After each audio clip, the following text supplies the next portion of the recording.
It is Monday, June the 22nd. And the NBA offseason is about to kick into some serious high gear. So kick back, relax, because on this rainy, stormy day, Unbiased is live and it starts right now.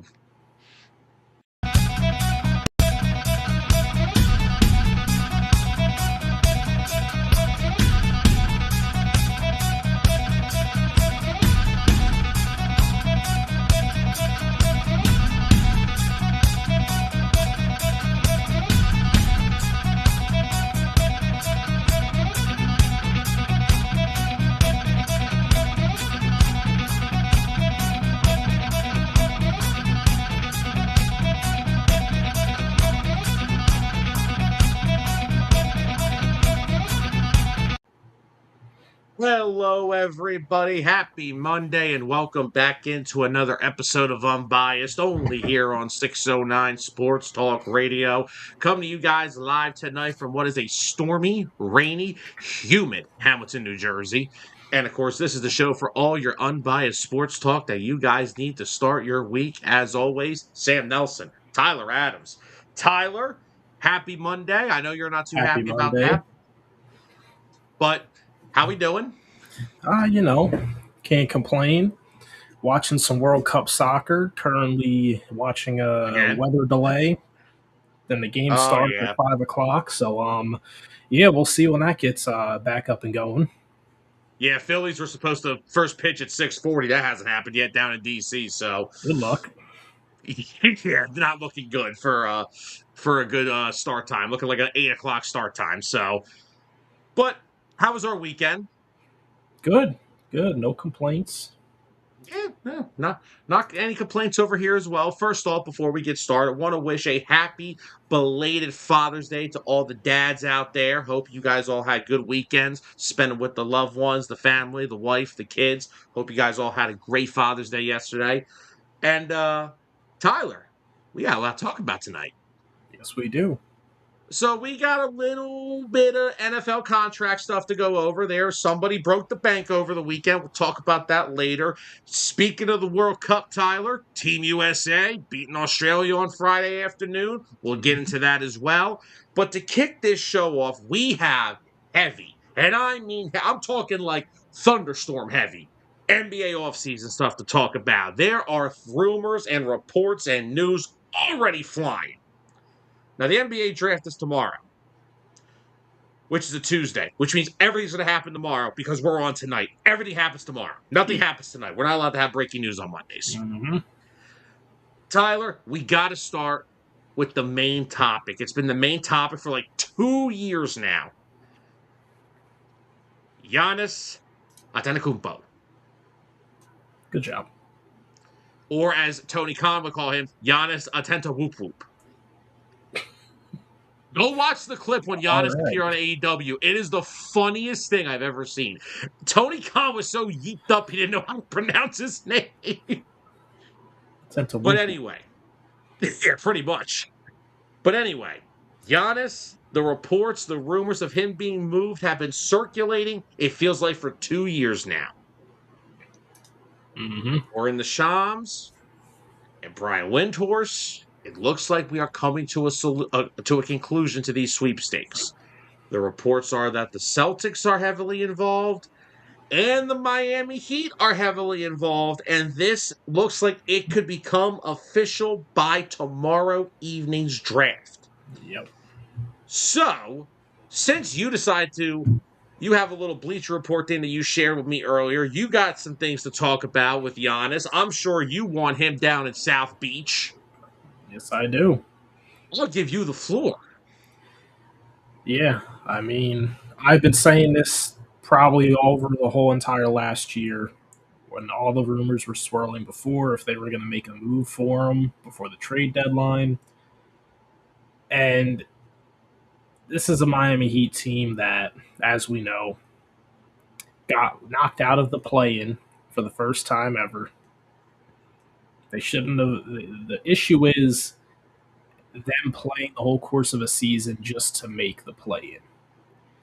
this is an organization that used to be so feared and respected in the Eastern Conference, but they are missing their franchise superstar. They got a little bit of it when they made the move for Jimmy. He helped get them to two finals appearances, some good playoff runs, some not good playoff runs as well. Stuff happens. But I really think the Heat are going all out for Giannis. From the report that I saw, as you said before, the Celtics and Heat are the two finalists. There are no other teams currently involved. And to add on top of that, whatever deal the Bucks go with, it's going to be a two-team trade between the Bucks and the other team only. There's going to be no three-team trades, no four-team trades. Now, players could possibly get moved after the fact, but there's going to be no additional teams to facilitate the initial trade, from what the reports look like. So, I mean, from the Celtic side, I'm going to be unbiased here. From the Celtic side, it looks like they're pushing towards a Jaylen Brown for Giannis and maybe a few other things to balance out between the two. If you But give me that's like if you give me like 2 minutes here after you're done talking, I do have the rumored packages that would be going okay. to Milwaukee. Now these are just rumored. There's nothing official. I don't, but these are what's rumored. But continue. But I mean what you have kind of segues into where I'm going with this. From the Heat's perspective, they're losing a lot of young players, a lot of first round picks that they've had over the last 4 or 5 years. They're also going to be giving up future picks as well if they want to acquire Giannis. From what I've heard, and you can let me know what you have there, is that they're looking for, I believe, Hero, Kello Ware, possibly Jaime Jaquez, and maybe even the guard we took last year, Kasparis. I can't even pronounce the last name. What's up, Dalton? Not even going to try the Evening, last Dalt. name there. Happy Monday. But if you're already starting there, that is 4 players that were taken in the first round, on top of additional first round picks that they're probably going to have to give to get Giannis. So So, here's what I got. Here's what I have. First of all, Dalt, always appreciate you checking us in. Hope you feel oh yeah, better, and feel better, Dalton. hope your dad had a happy Father's Day yesterday. So happy belated Father's Day to Papa Dalton. That's what we're gonna call him. Not Papa Hollins, Papa Dalton. Also, happy Father's Day to Kyle Schwarber, since he is the Mets daddy. But Oh that's man, for a certain Mets fan who may be tuning in. But anyway, all right. So here's what the rumored offers are. Here's where I'm at. Miami's offer, again, rumored. There's nothing that's been set in stone. Is mm-hmm. Tyler Hero, Nikola Jovic, Jaime Jaquez, Kello Ware, 3 first-round picks. 13 this year, 2 future first. The Celtics offer reportedly is Jaylen Brown, Hugo Gonzalez, the 27th overall pick in tomorrow night's in this year's draft, and another future one. So the Celtics are offering 2 1s, Miami's offering 3, but Miami's also offering a lot more players. But again, Boston's offering Jaylen Brown. Yeah, that is true. So here's where I'm at. This is going to come down to one key thing. What do the Bucks want? Do they want Jaylen Brown?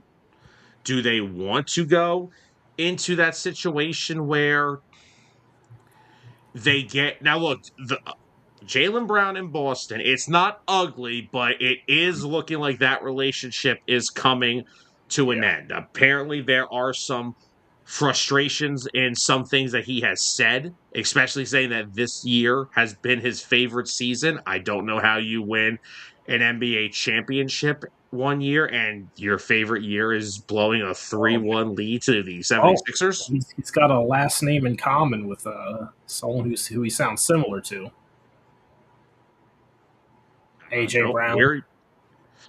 Oh, both in Boston too. How funny is that? Yeah, how funny is that? Well, maybe not Jaylen Brown for much longer. Yeah, Boston can only have one player named Brown, guys. Didn't you know this? Hmm. So now the I other reason is Jaylen Brown's also eligible for another max contract.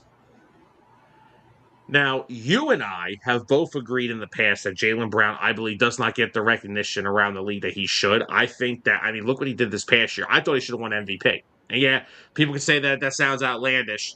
Jason Tatum missed most of the season, yeah. and this team was the 2 seed in the Eastern Conference Yep. without Jason Tatum.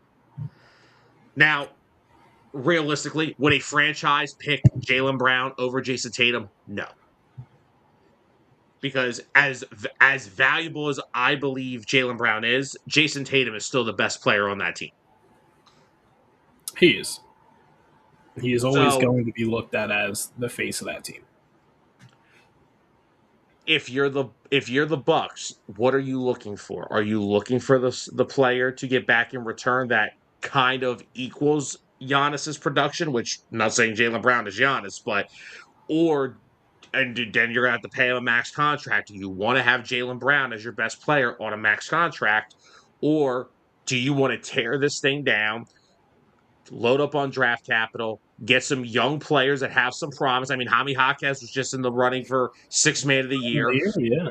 Where's a solid player? Tyler Hero. I'm not going to commit to saying Tyler Hero is a part of that because there is reports that after if that's the package, there's reports that he may be rerouted and sent to Detroit Yeah. because the I think Kello, where giving starting minutes could be on the brink of a 20 and 10 a night center.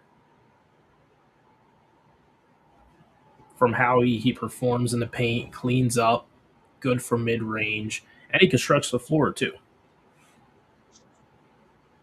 But I will add on to what you were saying about the Bucks and what they choose for their future. I did hear rumors about they're heading into the draft, the pre-draft process, expecting to have the pick 13 at their disposal. So whether that's true or not, whether that means that they are leaning more towards completing the trade with the Heat, I don't know. But I will say I think them making the trade with Miami could work out for them better long term in trying to build that franchise team like we've seen the Thunder do, like we're seeing the Spurs do now. Again, I don't think they're going to be able to just bring in Jaylen Brown and be able to build a team right away that can compete at the top of the Eastern Conference. because I mean, if you look at the way Milwaukee's going right now, who's going to remain after Giannis leaves? It sounds like Bobby Portis and Kyle Kuzma are both up for to be moved as well. There's rumors that one of them may end up being attached to the deal with Giannis. Yeah, I did hear that. Which, if And they then send Giannis and Bobby Portis down to Miami, I'm fine with that. I'm going to need a center to come off the bench after we trade away Kello Ware. And then also, what happens with Miles Turner? I mean, Miles Turner signed that big deal in Milwaukee, Ooh, expecting man. to be a competitive team, and now he's about Yep. to be stuck on a rebuild. Yep. Should have just stayed put in Indiana. Yeah, like I know this year was going to suck because of Hallie getting hurt, but now they're going Yeah. to go back next year. Hallie's going to be healthy. They're going to have Neesmith, Nimard, Zubats. Which I mean, yes, they had to trade a high draft pick for him, but Zubats is a really good player, and he's He is. 18 and 10 a night. I mean, he doesn't provide the floor spacing that Miles Turner did, but still very good in the paint, can score around the rim. But the way you got to look at this is Milwaukee just trying to revamp the franchise, get Jaylen Brown as maybe the player they want? And do they build around Jaylen Brown, or do they want to kind of tear this thing down and start from scratch? Which honestly, like when you lose Giannis, you're not going to be a good team. Yeah, and that's the thing. We're not talking about them trading for Jaylen Brown to play alongside Giannis. No. That would immediately put them at top contention in the Eastern Conference. But you're talking about losing a player like Giannis, and you're adding on Jaylen Brown. There's a lot of work that needs to be done around the rest of that team if they make that move. Yeah. And I mean, if he goes to Boston, first of all, Boston becomes an instant favorite in the East. I know the Knicks just won the title, but Boston with Jason Tatum and Giannis alone, still going to have Derek White, Peyton Pritchard. You have Oh yeah. Tatum, who played really good at center last year, and I'm sure the Celtics will make another flurry of moves that'll get them into better roster construction after getting Giannis. Of course, Mm-hmm. if will Boston take on Kuzma? Will they take on Miles Turner? I don't know if getting Giannis and Turner is an option. Again, we don't know what's going to happen with the other players in Milwaukee after Giannis goes. They may be because they're trying to. This to me, it looks like they are trying to get younger, lesser contracts. Which that's what a bunch of no offense to Miami, a bunch of their players are on rookie scale contracts. Which Mm-hmm. again, if the Bucks want, and if they want those 3 first-round picks, you get again, and that's some decent young talent. Jaquez is not a bad player. I mean, like I said, he was 6th man of the year Yeah, consideration this past year, where you are very high on. I am. Yeah, and the part is like I hate to lose these players because they are good players, but Miami needs to get a superstar in the door. That's the one thing they're lacking. You can't get far enough in this league without a superstar player. Every team's got their superstar. Spurs have Wemby. Knicks have Jalen Brunson. Thunder have Shea. Um, Sixers, they have Maxi. We don't mention the other one around here. And yes, Maxi is a superstar. Now I hope Giannis goes to the Celtics just because we had to bring the Sixers up. Hey, man, I tried to give him credit. Jeez, I could have What? said Embiid. You're welcome. Well, Embiid, yes, but Embiid has been one of our star players. It's He just was. Just not anymore because he can't stay healthy. we know. Look, we're going to talk about the Sixers later on. We know Mhm. the story of Joel Embiid, top 5 player in the league when healthy. Problem Yep. is never healthy. Yep. And then yeah, I'll do one further. Go over to Detroit. Cade Cunningham. There's not a second superstar on that team. Look at how far they made it. I mean, the fact like if that trade happens with the Heat and then they take Hero and send him back to Detroit, like that's what the rumor is that they're going to end up Mhm. giving him to Detroit one way or another. The fact that Tyler Hero would be because again, I know Jalen Duren is a restricted free agent, but they still Yeah. got to pay him. Hmm. The fact that constructed right now, long term, that Tyler Hero would probably be considered the second best player on the Pistons offensively, that concerns me. Yeah. But we'll get to that. We'll talk about that a little bit later on. But yeah, and here's the thing. Look, Miami, like you said, you don't win without stars. Have a good guy, a guy who could be a great Robin. I'm not saying Bam. Bam to me is not a Batman. I don't see him as that as No. a superstar. Bam is not superstar, but he is a star and he is one of the elite centers in the NBA. He's not the best scoring center in the NBA. I could argue with you he's probably second best defensive center behind the man who just towers above everybody, Victor Wembanyama. Sorry, Zolt. What's up, Zol? But yeah, no, I I mean, don't. I'm so glad that early on that Pat Riley said Bam Adebayo is off limits because he's still a player that if you lose him, you significantly impact your team. Which now, hold on. Let's go back and look at this because now we're starting to dissect here what the Bucks are going to do. Because if the Bucks wanted a player to build around, like how Boston is dangling Jaylen Brown in these talks, if Miami said no, that they're not going to involve Bam Adebayo, why wouldn't the Bucks just say, okay, well then this conversation's over?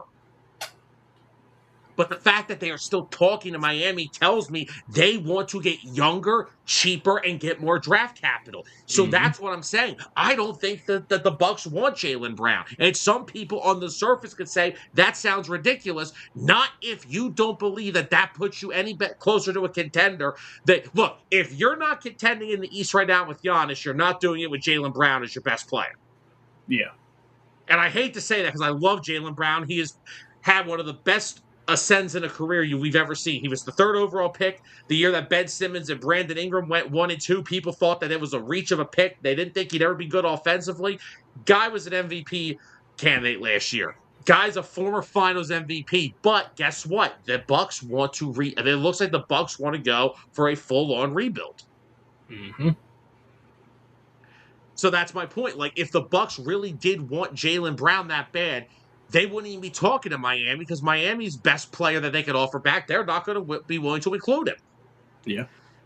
And back to what you said about Miami and getting a star player. And like, here's the thing: I'm not trying to knock the Heat organization at all by what I'm about to say. They are always built on star talent. They are. Let's be completely fair here. This is and I just want to say this is no dissing to Bam Adebayo. I am not disrespecting Bam. But when we're talking top 5, top 10 players in the league, he's probably right out. He's probably not even, Yeah. he's not top 10. Can we agree? Is that fair? Yeah. So when Miami's been at their best, they've only drafted one top 10 player since the year 2000, and that was Dwayne Wade. Dwayne Wade, yeah. I was gonna say Bam's the only one who you could argue it was a great Yeah. pick in development, aside from Dwayne Wade. But I get the point where you're going with that is that they are not good at evaluating and drafting superstars in the draft. Yeah, like, don't get me wrong. Now, I love how you said it. Bam is easily the best draft pick in Heat history since Dwayne Wade. Yes. Tyler Hero's probably number 3. Yeah, he is. And their 4th player that's the best in their franchise history was Udonis, and he was undrafted. Oh, But, man. like, look at everywhere that they've had. Like, they have always relied on star talent coming from outside the organization. And I don't want to be, like I said, I don't want to come off as disrespectful because the Miami Heat organization is one of the best. But, like, let's go look at the Miami Heat when it comes to bringing in star players. They Yeah. didn't draft Alonzo Mourning. The Hornets did. They brought Alonzo Mourning in. Mm-hmm. Then they draft Dwayne Wade. Who they trade for right after that? They traded to get Shaq. Yep. Then, of course, in 2010, LeBron and Chris Bosh come over. And then when Mm-hmm. LeBron left, Chris Bosh, of course, had the blood clot issues. He couldn't play fully again. D Yep. Wade's knees were shot by 2012, which I really hate Oh, because I yeah. love D Wade. D Wade even said that after the 2012 finals, he never got that explosiveness back in his legs. Mm-hmm. And then they went give Miami credit after the Wade and Bosh era, and Luol Deng, Joe Johnson, Goran Dragic. But that's again, all I this like go. Dragic. But again, another outside of the Yeah, organization. He was a good player exactly. for the Heat. I will give him that. And then they tried this situation. They Justice Winslow never developed an Nope. offensive game. Nope. Josh Richardson was solid for a minute. Solid. But then you got Jimmy Butler because you traded Josh Richardson to the Sixers, and That's the thing. The Heat, they know what they are. I don't think with how good of a coach Eric Spoelstra is, he's not a scout. There's a reason that there's scouts and there's coaches. And Pat Riley, from his perspective, Pat Riley is used to building teams that win championships, not focusing on drafting and developing younger talent. So what have they done to get Jimmy Butler? They traded how many first rounders was it for Jimmy, I have no idea. I forget. It was at least a couple. I feel like it was at least a couple. If it was, I can't remember. But that's the thing. I mean, they've always been willing to trade away first round picks to get a proven player and to slot them a team around them. They were willing to do it for Dame a few years ago. Before he ended up, the Heat had too much leverage, and then the Trailblazers ended up going with the Bucks, and then that whole situation didn't work out at all. Yeah, that didn't help in their mind, in their favor. Is Spoelstra a Hall of Fame coach? Yes. He's easily a Hall of Fame coach. I don't think anybody could have coached that Miami Big Three any better. Yeah, exactly. Especially given the fact that we thought that they were getting all three guys in the prime of their career, and Bosch had to take that third fiddle role. Really wasn't. I'm not saying Bosch was bad with Miami, just a lot of inconsistencies. It also didn't help that those Heat teams never had a center, and I mean never. I mean, those Pacer teams used to beat them up because they were so tiny. I mean, Bosch is out there.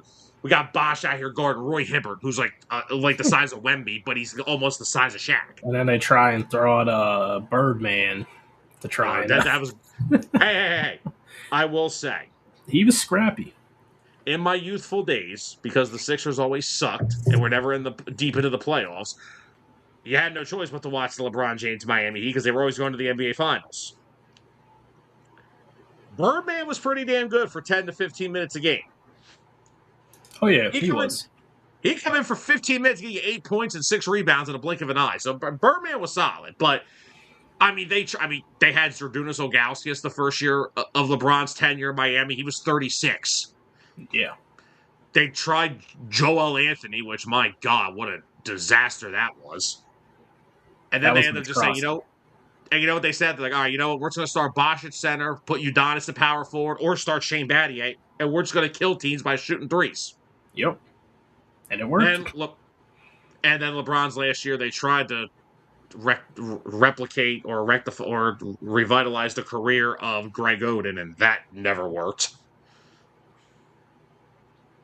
Greg Oden would have been a great player if he stayed healthy. I will always hold that near and dear to my heart. The Portland Trailblazers have been robbed of so much talent just because of injuries alone. I mean, you got him, Brandon Roy. But then you have really good players like LaMarcus Aldridge, Dame, Nick Batum. Like, so many good freaking players that have come through Portland. But back to what we're talking about. Miami has always been a team that is very hell-bent on getting star players from outside the organization. It's been some of the best times in their franchise. Shaq and D-Wade won a ring. LeBron and D-Wade and Bosh won 2 rings. Jimmy Butler got them the 2 NBA finals. And now you're possibly on the cusp of acquiring at worst a top 5 player, the top 7 in the league. Yeah. When he's healthy. Now he is starting to. Giannis has been banged up a little bit lately, which. That is definitely a concern.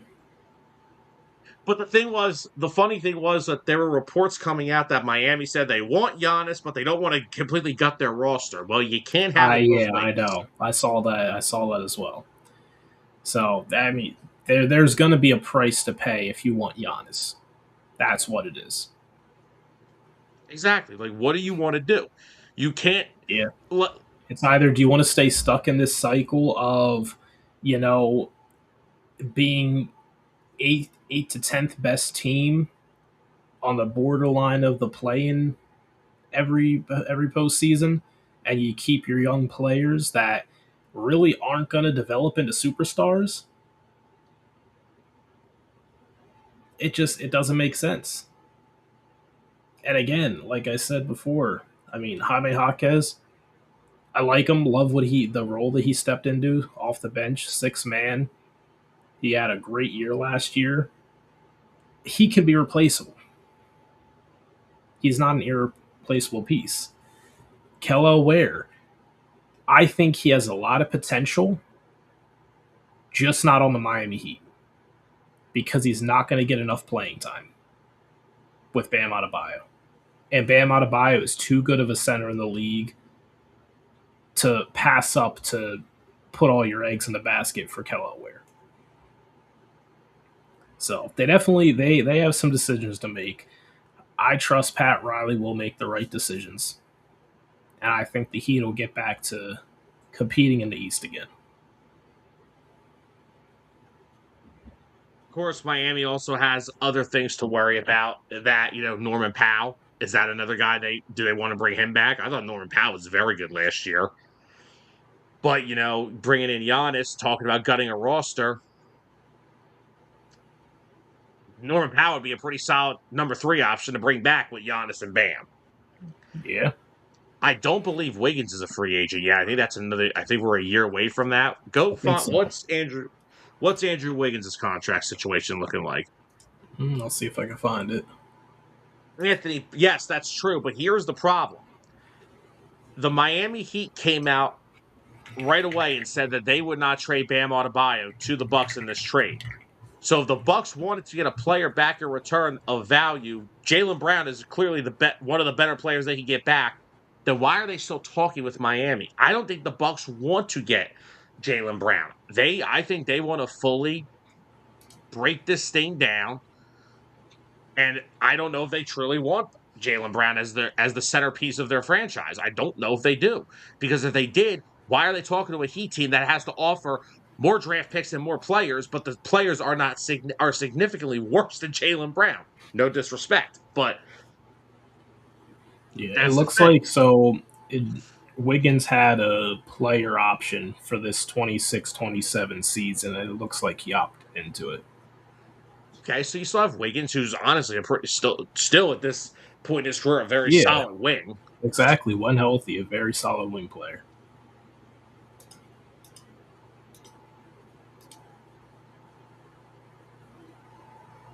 No, Anthony Wiggins is still in Miami. He's got one more year left on his deal. And Dustin, I hope you're wrong. I hope you're wrong. For my sake. And the deal would be Giannis and Kuzma that matches the salary portion for Brown and draft picks. Now the question is, I want to know is how many draft picks do the Celtics send back? Do they send 2, True. 3? Because Miami's offer is 3.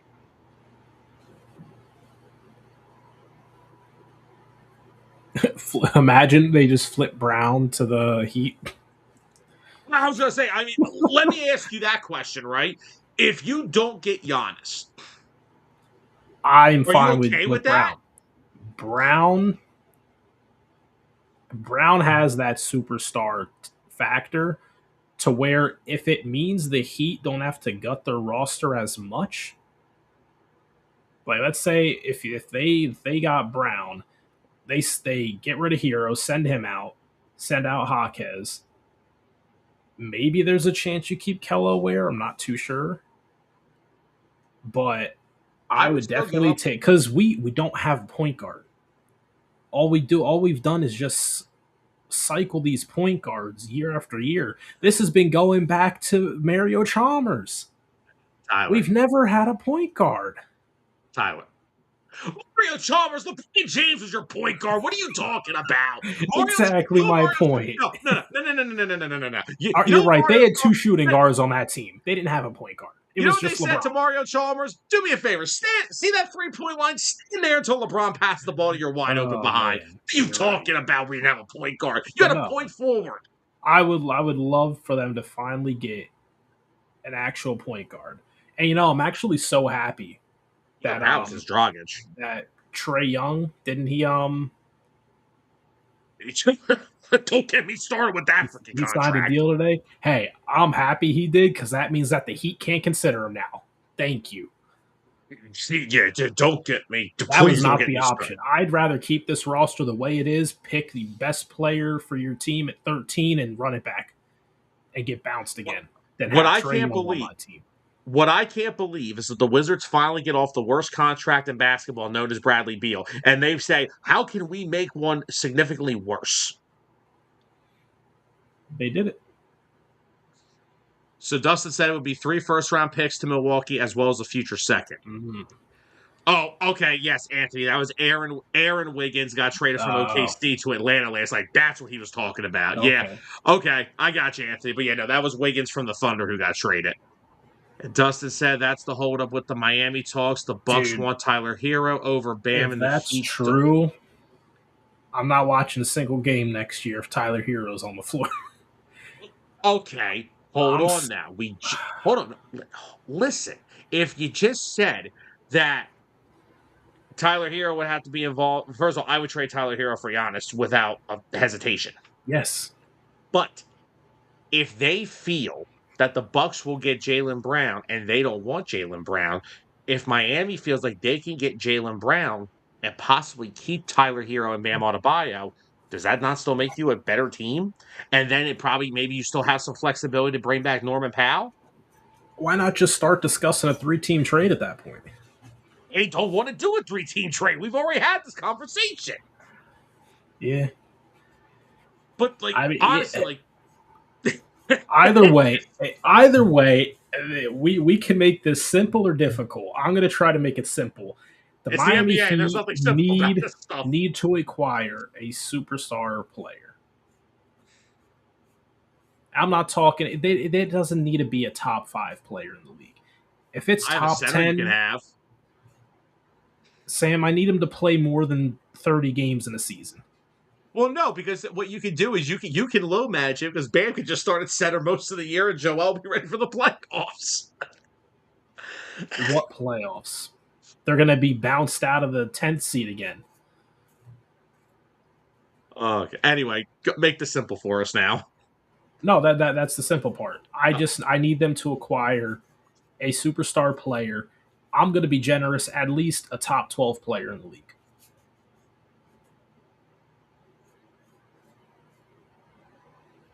I'm trying to remember who it was. I don't recall. That was the quote unquote plan B option for Miami if the Giannis deal fell through.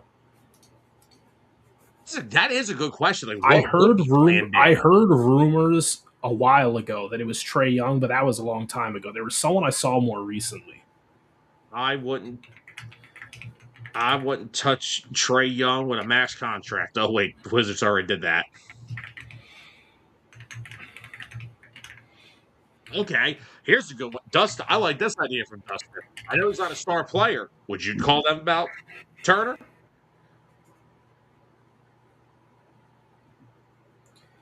You know, if they did that, I'd have to. I mean, you could argue they can move Bam to power forward, and then you have 2 dominant bigs. And Bam has expanded his game last year, as we saw. He can space the floor now. Miles Turner can space the floor too himself. So if Spoelstra thinks he could get something out of those 2 starting next to each other on the floor, I wouldn't be opposed to it.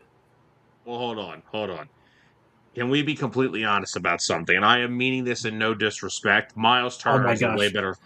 I just found out who the guy was that I remember seeing in the rumor. Who? My brain hurts. What happened? Kawhi Leonard. Uh, uh, I asked for a player that can play more than 50 games in a season. And the aging Good luck. Kawhi Leonard is my response. You know what, Kawhi Leonard, if that does happen with that being a plan B option,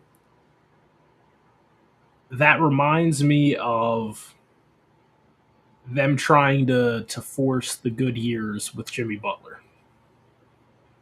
That's where I feel like I'm back at. I feel like I'm going to watch a guy who's not going to play majority of the season.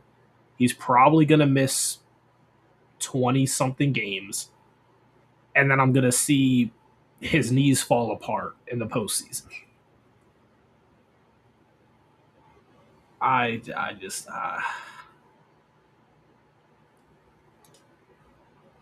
Tyler, you're not having a good time over there after Dustin got into the comments. No. I hope Dustin just made all this up. Who knows? Maybe this is maybe it's smoke and mirrors to try and get an extra pick out of Miami. Or it's to get Miami to give up Tyler Hero, which again, Yeah, or it could be. Yeah, I mean that's honestly probably the deal sweetener. Because if like, could the you imagine? Celtics are offering 3 firsts and the Heat were offering 3 firsts, then yeah, Tyler Hero's got to be involved. Like, here's the thing, right? What cracks me up the most in this situation is, like, do you remember the trade package for Shaq? I think it was Lamar Odom, Karam Butler, and probably draft capital. Could you Hmm. imagine the Miami Heat saying, "No, we're not taking Shaq because we don't want to give a Karam Butler"? I'd be so mad, Like, what are we doing? so mad.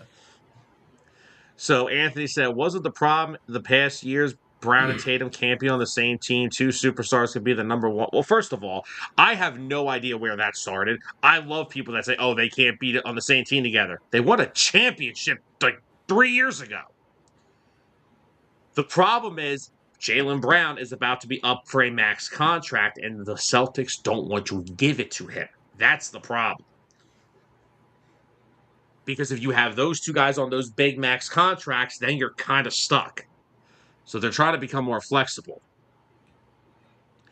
Dustin said if the Heat called the Bucks today and said we will give you 2 firsts and a second for Hero deal would be done right now. The fact that they're unwilling to, I need to know what the Heat see in Hero that I don't.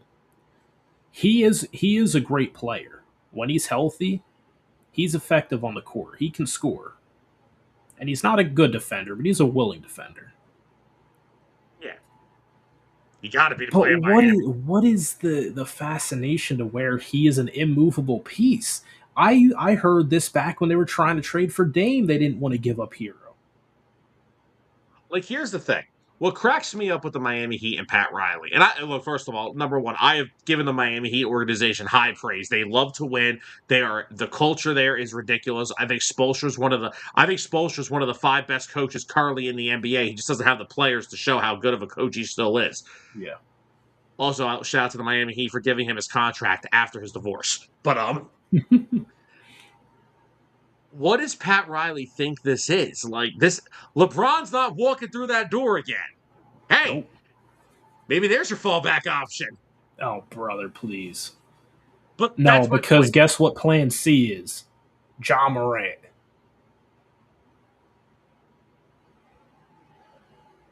Now, Dustin does make a solid point here. Outside of Hero, Miami doesn't have a lot of shooting.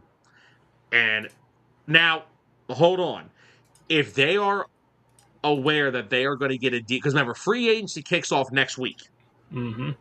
But you can negotiate with your free agents now. The Suns have been doing it I showed you they re-signed Colin Gillespie and they re-signed another one of their players. You can negotiate with their free agents. If Mm. Miami thinks they have a chance of retaining Norman Powell, I think this trade would have been done already. I think Miami is in fear that they're going to lose Uh, Norman Powell in free agency. mm.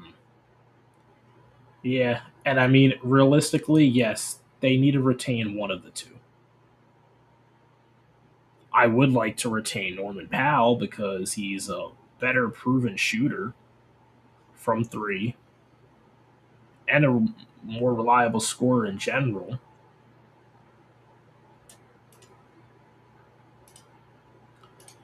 But man, I don't know. Like I said, I don't know why Pat Riley thinks they're gonna sit here and they're gonna continue to hang on. Like I'm sorry, and Tyler, I mean this in no Bam and Tyler here are not winning you an NBA championship. No, they're not. I'll tell you that Even with every day. even with the 2 years they went to the finals with Jimmy, were they even higher than the 8th seed? Mm, I'm trying to remember the bubble year. Anthony, please stop. Please stop. Now hold on. Let me ask you. Let me ask you a question. I know he's coming off the Achilles. DiVincenzo?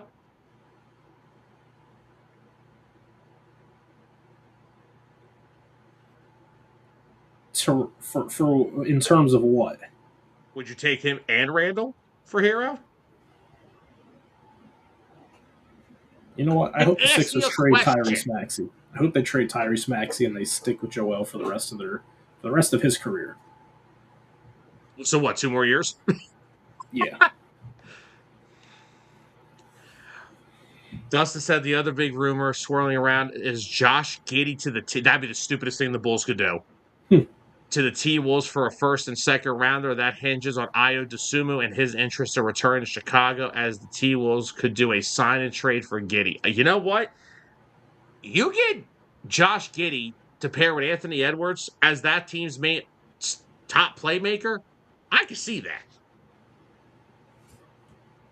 Because I don't love the Timberwolves roster construction right now. I don't like their front Yeah. court at all. And Dustin said the Miami Heat are the Green Bay Packers of the NBA. They do just enough to sneak into the playoffs and they get bounced right away more often than not. I would also, and I also another good comparison to the Miami Heat is probably the Phillies. They are very reliant on outside the organization talent. Like yeah. we had that one, and honestly, like how you guys had that little stretch with Bam and Hero, and now even Mhm. Hawkes. I'll throw Hawkes in there.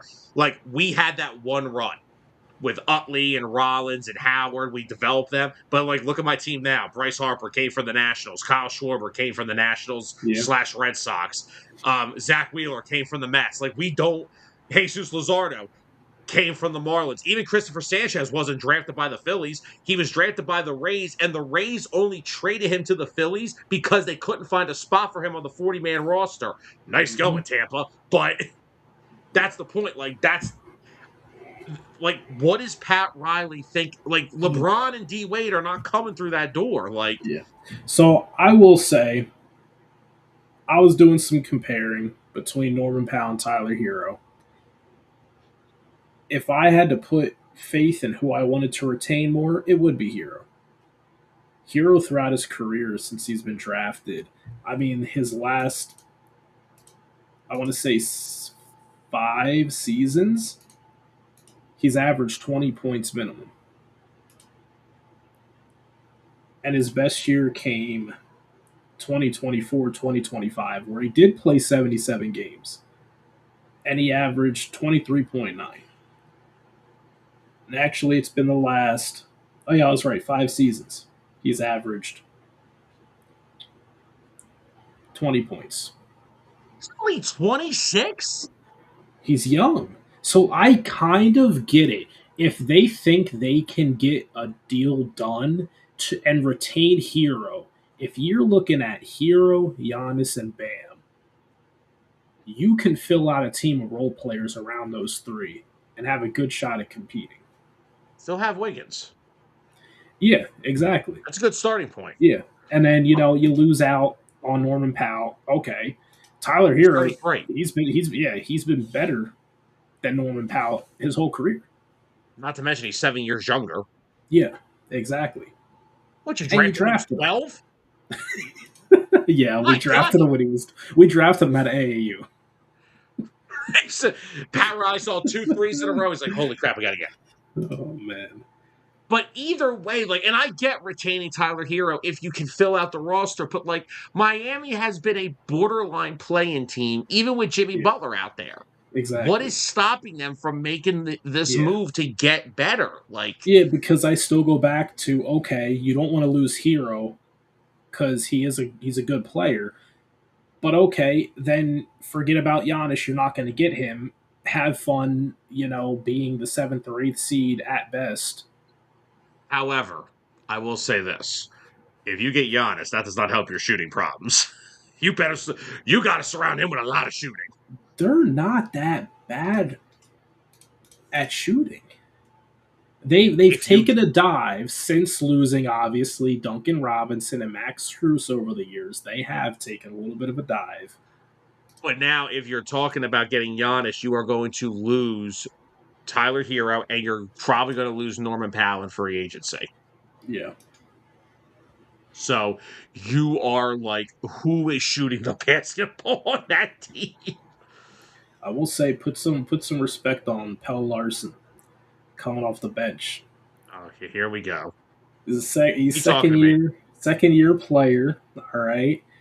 He was a second round pick back in 2024. I mean, last year in limited minutes, he averaged 11 points per game, shot 50% from the field and 32 from three. So, yeah, not ideal from three, but he was able to space the floor more. By the way, I just And found it's this the graphic Heat. here. The Heat are the guys who gave you Max Strus and gave you Duncan Robinson. Where would they be without the Heat? I understand that, but you got like so. But here's the thing: the East right now is in a very vulnerable position. The Knicks are, yes, the champions, but we got to see what happens with them. The reports are that, well, actually, no, James Dolan said it himself. He will not go over that second apron of the luxury tax, so they're going to lose players. Mm-hmm. The Sixers are the walking wounded. The Celtics right now are in a power struggle with two superstars and not much depth that's quality around them, maybe outside of Derek White. Atlanta's good, but I still think they're a couple years away. I do like what they're doing. I love what Atlanta's doing, especially getting rid of said Jabroni, who signed a ridiculous contract. But Terrible. the East is it's kind of it's not wide open. But if Miami gets Giannis, I mean that knocks Milwaukee out of here. So like, what are you waiting for? And like that's the thing. If you want to keep Tyler Hero, okay, that's fine. But can you at least put a roster around him and Bam that fits them and what they want to do? Yeah. So if they, let's say Giannis falls through, right? Let's take a step back and look at this for a moment. I know how frustrated I was mentioning it earlier. Kawhi Leonard. Kawhi did play the most games in recent history last year, 65. So what's that? He missed 17 games? Okay. If he's playing 65 games, the Heat probably win more than, what was it, 44 that they won last year or whatever it was. And Something along those lines. they probably have a better positioning in the Eastern Conference. He averaged almost 28 points per game last year while playing, which is insane. But then it's still the problem of it's a 34-year-old player that you're bringing in as your superstar to help get you to the next level. What is that, a 2-year window? And then what is a trade package going to look like for Kawhi if you're looking at getting 2 more really good years out of him? Is it worth it at that point? My It's a good answer is no. question. Unless if you really think it's guaranteed that you get a championship out of one of those 2 years that you have him, it's not worth it. So Anthony's just questioning. He's like, Miami sends Hero, Jaquez, Ware, and multiple first round picks, 2026 unprotected and That 2030 is unprotected. probably Miami, exactly what Milwaukee wants. and I'm sure there's at least one or two other that are pick swaps Yeah. because, but I mean, that's the point. You're getting a franchise player in Giannis, who, by the way, no taxes in South Beach, right? The taxes to no taxes and free agency is a thing. Do you notice not a lot of players like playing California because of that? Yeah, true. They'll go to, like Stephen A. Smith said, who don't want to go to South Beach, right? Like, if you get Giannis, you become a destination again for players to come play there. You're going to pair him with Bam Adebayo, which I think, by the way, Yeah. that I know shooting wise it's concerning, but that front court defensively, good freaking luck. Oh yeah. Bam's playing center, and he's the second tallest guy in the front court. And like I said, it's the Miami Heat. They find guys who could shoot threes off the street. You want to answer this one? Hell no.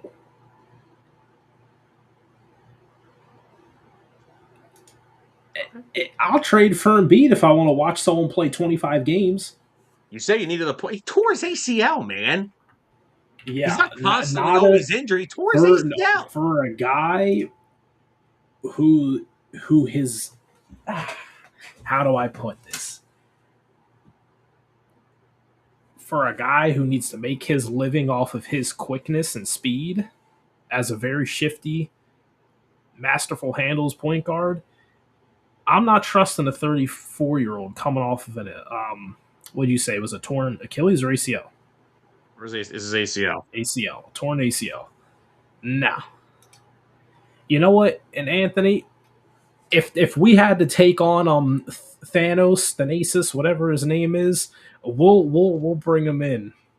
We'll bring him in too. Did you just say Thanos? It's something like that. Then yeah, screw it. We'll bring him in. Because guess what? We're gonna need some more people to fill out the rest of that bench if we're trading away this many players. Well, that's the thing. Because if you get Giannis, you're probably going to get his brother. I'm not even going to try to pronounce his name. And then you're probably getting one of those two front court players, either Kuzma or Bobby Portis. It sounds like Kuzma, though, is more of the realistic one and to be a throw in the deal. Yeah. I mean, would you hate it? No, I wouldn't hate it. Kyle Kuzma can offer some valuable time on the team. I was just curious. Kyle Kuzma could carve out he could fill in that Jaime Jaquez void. He could be your 6 man off the bench playing like I don't know what 28 minutes a game. Kuzma this past year, 69 games, 43 starts, played about 26 minutes a game, 13 points per See? game, shot 49% from the field, 34% from three. So I mean, it's not bad. And then you look at Wiggins, who they were still retaining. Wiggins shot 40% from three last year. What in the world is this guy? What? Detroit will send Isaiah Stewart, 2 first-rounders, a free parking pass at the Little Caesars Arena, a 71 My. small block V6 as is, and 4 Detroit-style pizzas. I think Detroit-style pizza is very good. Wow. Wow, Soul. Well, hey, you know what? Since Zolt brought that up, let's transition a little bit away from the Giannis stuff. We've spent almost an hour on it. What does a team like the Pistons do this offseason? I mean, they're kind of stuck in a tough spot. You know, they're two of their better players. Tobias Harris is a free agent. I don't know about re-signing him. I can tell you usually how that should go. Yeah. And Jalen Duren is a restricted free agent. And do the Pistons? I mean, I know he had a breakout year, but then in the postseason, it was rough. He was supposed to be the second best player on that Pistons team when they need him, and he was not. So what do the Pistons do this offseason? They got to get something next to Cade. The Pistons and Timberwolves are almost like stuck in the same spot. They have the franchise player. They have to get something around them. Mm-hmm. And so, like, if you're Detroit, what do? You give Durant a big contract? I mean, I feel like you kind of have to. Because what Duran's doing is he's kind of playing that role that Bam did as that guy who could be your second scoring option, but not always wanting to trust that he's going to be your second scoring option. I think he's on pace for doing that so far in his young career. It's just, for Zolt's comment, it depends on if he continues to be a ghost in the playoffs. Because that's when you need to show up the most. Yeah, being the 1 seed throughout the regular season, that's cool and all. You got to play like you belong in the postseason. Result. This is not a very compelling, exciting class of free agents. I think that the Pistons could regret not bringing back Duren. I mean, now I'm just being completely honest. If Tobias Harris is out there, I would not resign Tobias Harris. Honestly, let me ask you this. I know Zolt said about them having issues with space. Does a guy like Norman Powell make sense for them? I mean, that's a guy who can give you buckets. Yeah. That would make a lot of sense. I would much rather, and plus, yeah, again, you have Thompson, who is an excellent defender, but offensively, I mean, dude, I'm no offense to Thompson, he's a great player, great defender. I was watching '07 LeBron with him in the playoffs. They are playing 8 feet off him at the 3-point line. But he's such a great defender. He provides value. But so let's say this, right? Let's say they extend Duran, bring in Norman Powell for 2 years. He's 33, so I don't think you got to commit so much long term. And you go into the season with Cade, Powell, Duncan Robinson, Thompson, and Duran. Like, I know it's a small lineup, but I think that could work. I mean, Norman Powell, we saw what he could be as kind of like a 1A, 1B type option in Miami this past year. Yeah. I mean, we always thought when he was with the Clippers, he was just a really good bench player. He ended up becoming a starter in Miami. He was really good last year. Mm-hmm.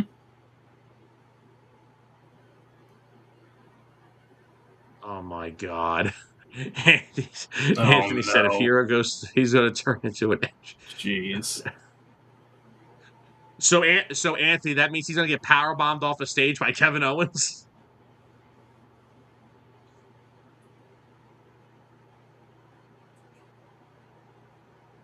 Oh, Dusty, give me some stuff to talk about for Wednesday night here.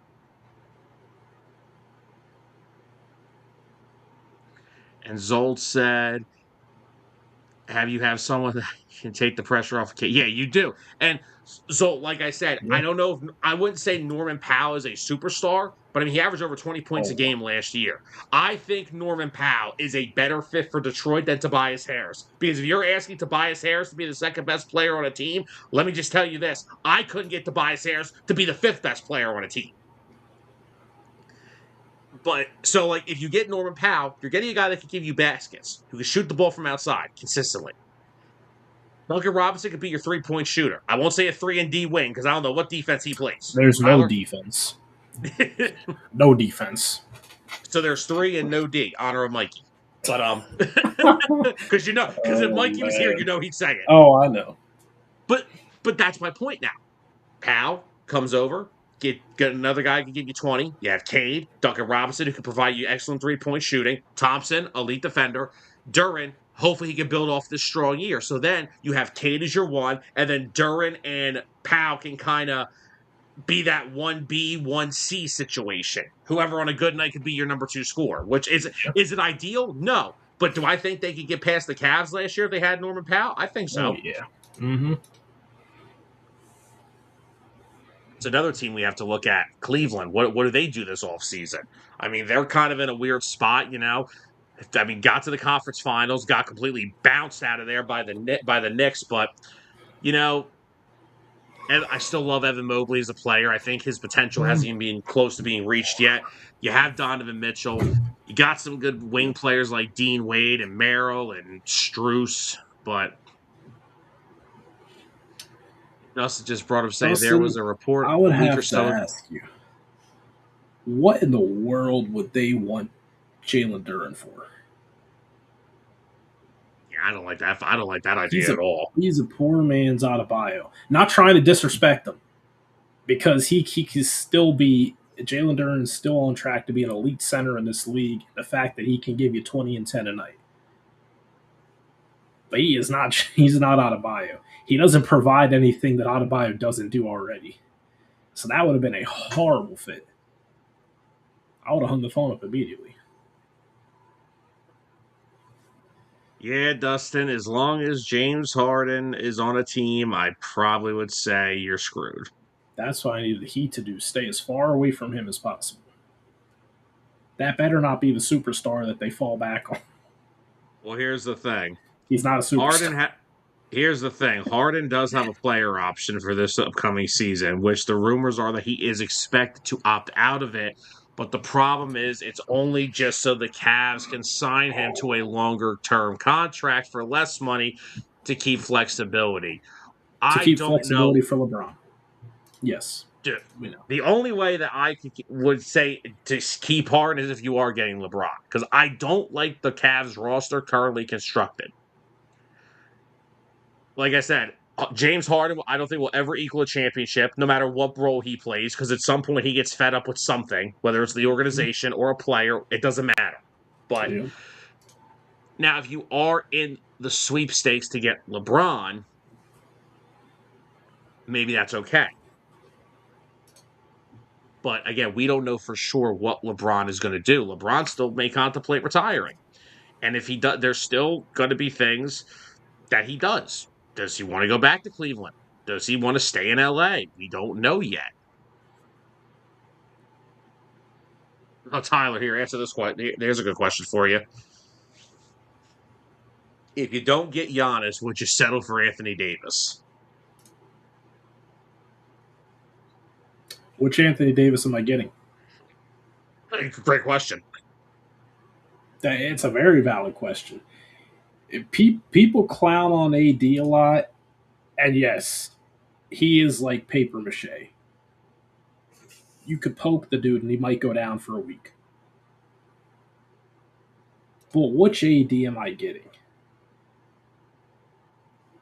Am I going to get the Anthony Davis that can, score like 25, play 68 games a season?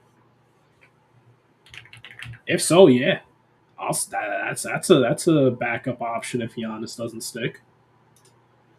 Now, that front court defensively, And offensively, yeah, I can that'd get be to a that. problem. That could be a problem, but I'm looking at he played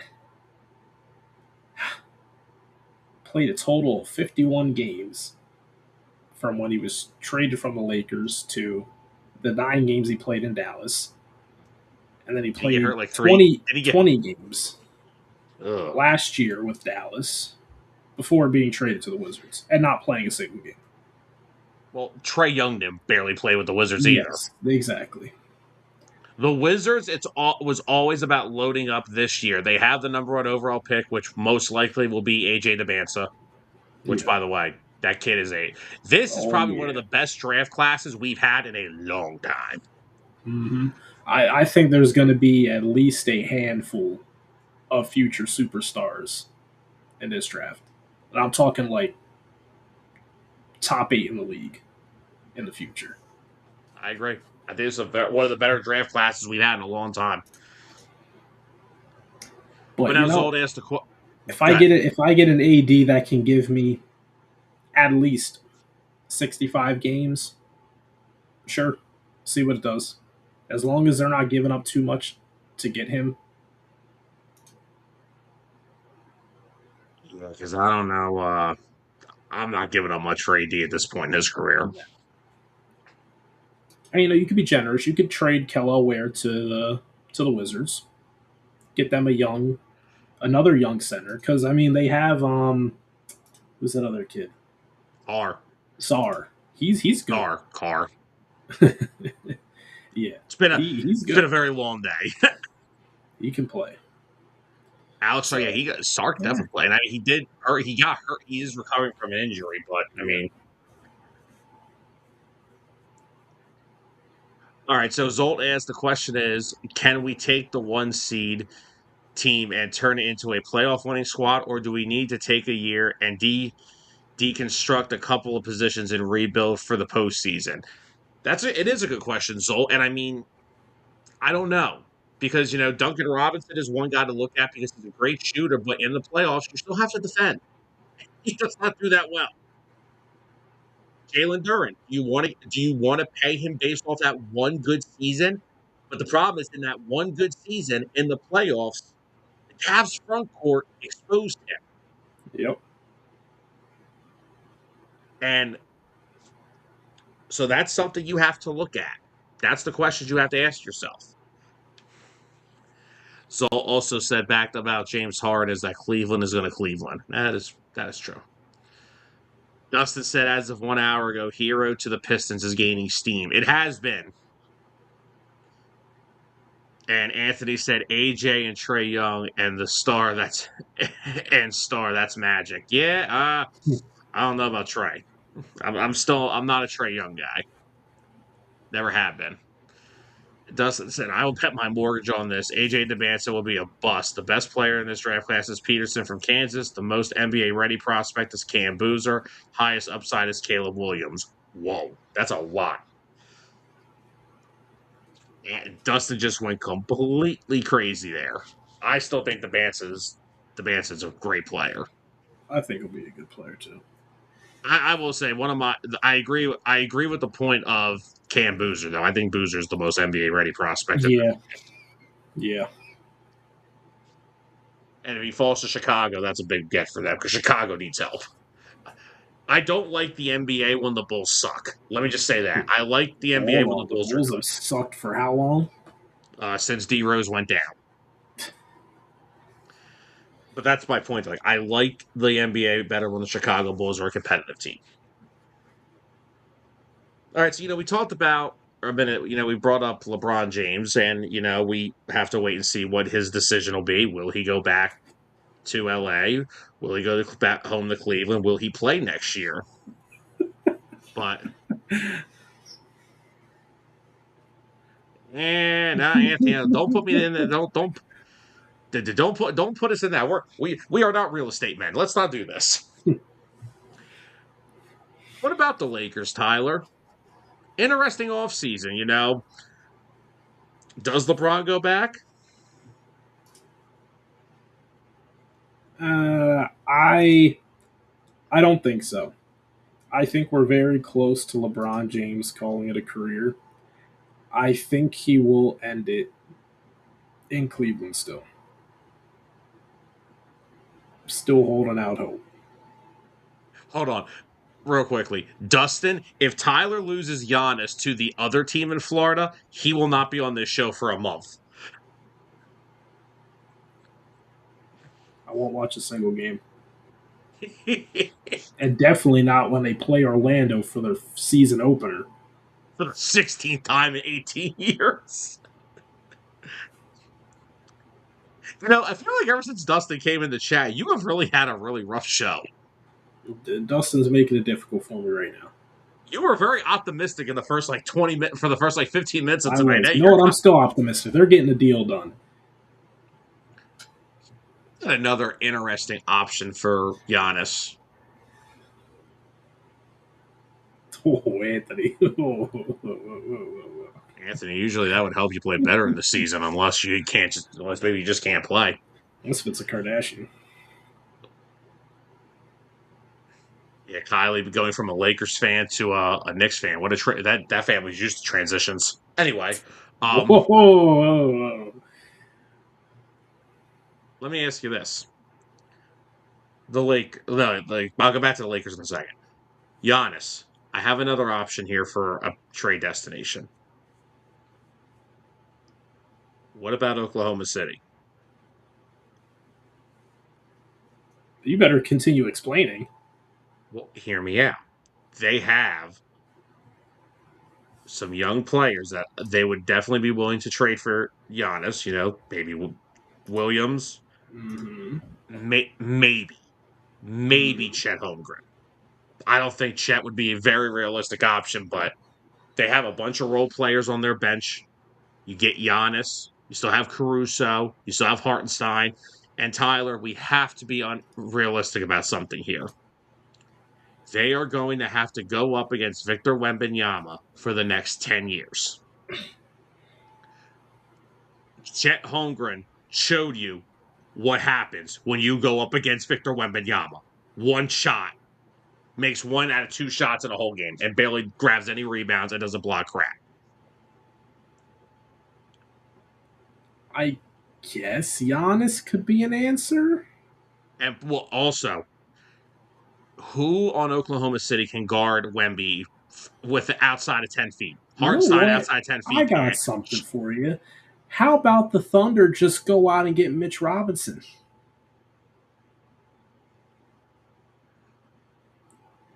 Then you get an elite defender, a rebounding machine. Do we just want to put every Knicks center on the freaking Thunder? Yes, because they shut down. I wouldn't say shut down Wemby, but they definitely did a good job of stopping Wemby. Yeah, that's because Wemby doesn't have any offensive moves. All he is a step back 3-point shooting 7'4" shooting guard. Yeah. I'm not afraid to say that live on my air. I don't care. Dustin real quickly said, been in Chicago the past few days, and I have been around the Bulls media far too much, hearing a lot of things in the past 48 hours I never thought I would hear, including a package around out. God, that's Dustin. I'll tell you right now, the Pacers are going to say no, thank you. He did. I heard them link to him a while back too, Dustin. And honestly, yeah, like you could start that package. Like honestly, like Lou Dort, 5 first rounders, and Jalen Williams. That doesn't get it done.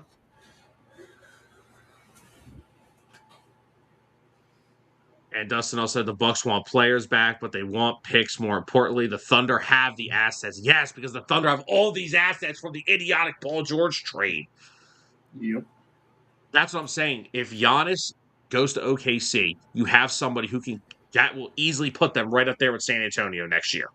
It is somebody who could probably honestly guard Wemby. Like I think Giannis could guard Wemby. He's got a better shot than Chet Holmgren. That's for sure. Exactly. Now, and the reason Lou Dort would have to be in that deal is you already have, if you get Giannis, that's already one guy who can't shoot. You have him and Lou Dort in the same starting lineup. Good Lord, help your numbers. I don't think they would give up Chet. I think they would want to keep Chet so they would have him, Giannis, and Hartenstein in the same starting lineup. Yeah. You have Caruso still, who's such an elite defender, and he was the biggest reason. Another trade that worked out balanced in the NBA. Josh Giddey's a walking triple-double in Chicago, and Alex Caruso helped get the Thunder over the top to win a championship.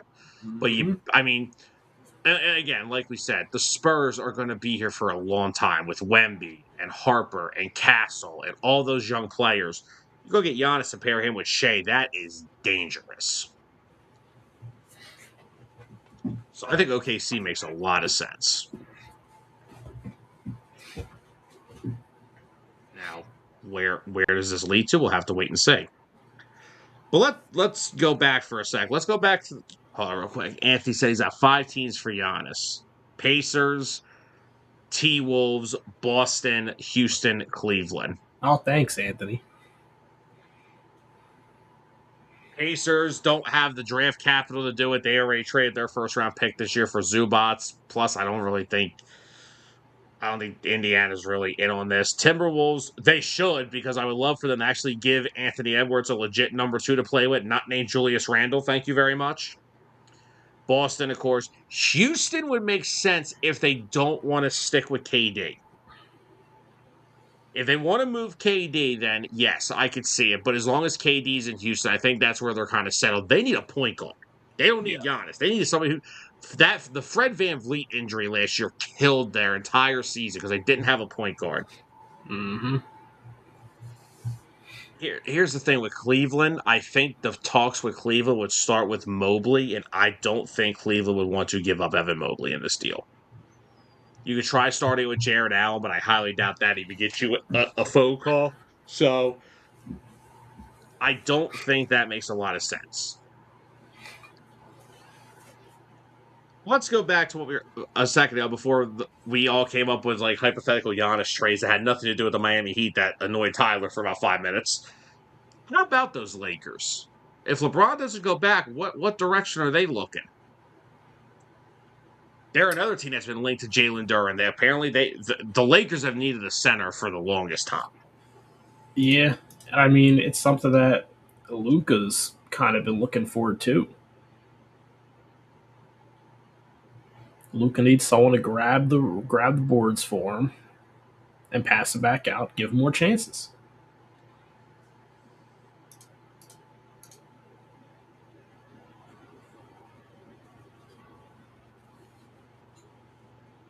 Dustin, if I was the Pacers and I got offered De'Aaron Fox for Tyrese Halliburton, I'd hang the phone up. I don't care about draft picks at that point. And Dustin, if they were looking to move Halliburton, then why in the world did they trade for Zubats last year? They're not there because they're loading up to go after the East again. Because they knew last year was going to be a lost year. Because they were not going to rush Halliburton back. I don't know, Dustin. There's reports coming out lately that there is a potential reunion in Los Angeles again. I just don't think so. Because We always said it. When that trade came down and they got Luka, which, again, we all checked our Twitters like 8 times that night to make sure that Shams wasn't hacked. The first thing that came to my mind was this is not a win with LeBron move. This is to prepare for life without LeBron. Because they don't fit. Look, can we be real? That fit never was going to work. No, It can't. it wasn't. The Luka is trade a good was the trade was always for them protecting their future after LeBron. Luka is a good 3-point shooter when he has the ball in his hands already. He is not a spot up shooter, and we already know LeBron is not a spot up shooter. LeBron's not much of a shooter to begin with. But Mm-hmm. if you're the Lakers, how do you build around Luka at this point? Not a great defender, ball dominant player. How do you build around this? Let's see. Keep Austin Reeves.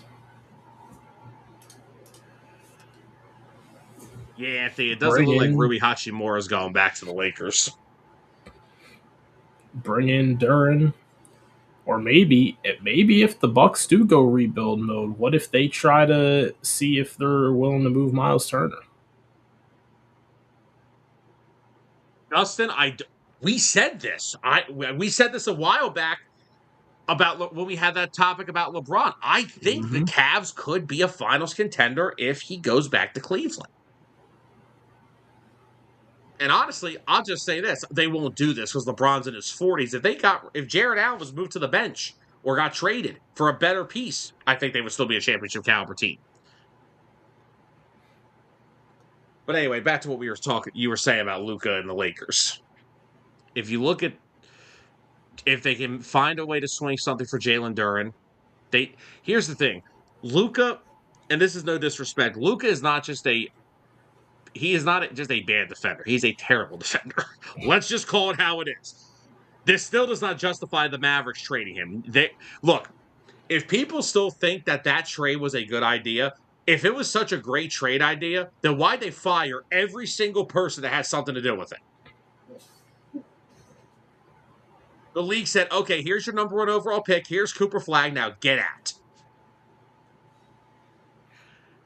You need to surround Luka with another guy who could put the ball in the basket. Austin Reeves, like you said. Austin Reeves, I think, is a very good player. Another guy who, if you re-sign LeBron, I don't think fits with that. You need to surround Luka, and if you're going to have Austin Reeves, you need to surround them with very good defenders and guys who can shoot the basketball. If you get a legit center like Jalen Duren, I think that helps a lot. But then you have to attack the shooting. You need shooters. I wish they would try to retain Rui. I think he's a very good player, but it doesn't sound like Hachimura is going back to LA. I've actually seen the Sixers linked to Rui Hachimura, which I would be all for that because my God, do I need guys that can play in the front court and can defend multiple positions. I don't have any of that. So Yeah. Dustin said, if you are the Lakers, you got to go with Luka and Reeves as your guards. Draft Mars from Michigan for a post presence, and then focus on perimeter shooting. Yeah, exactly. Like you have to surround them with shooters that can defend. Mm-hmm. Dustin, Luka hasn't played defense. Yeah, pretty much. He hasn't.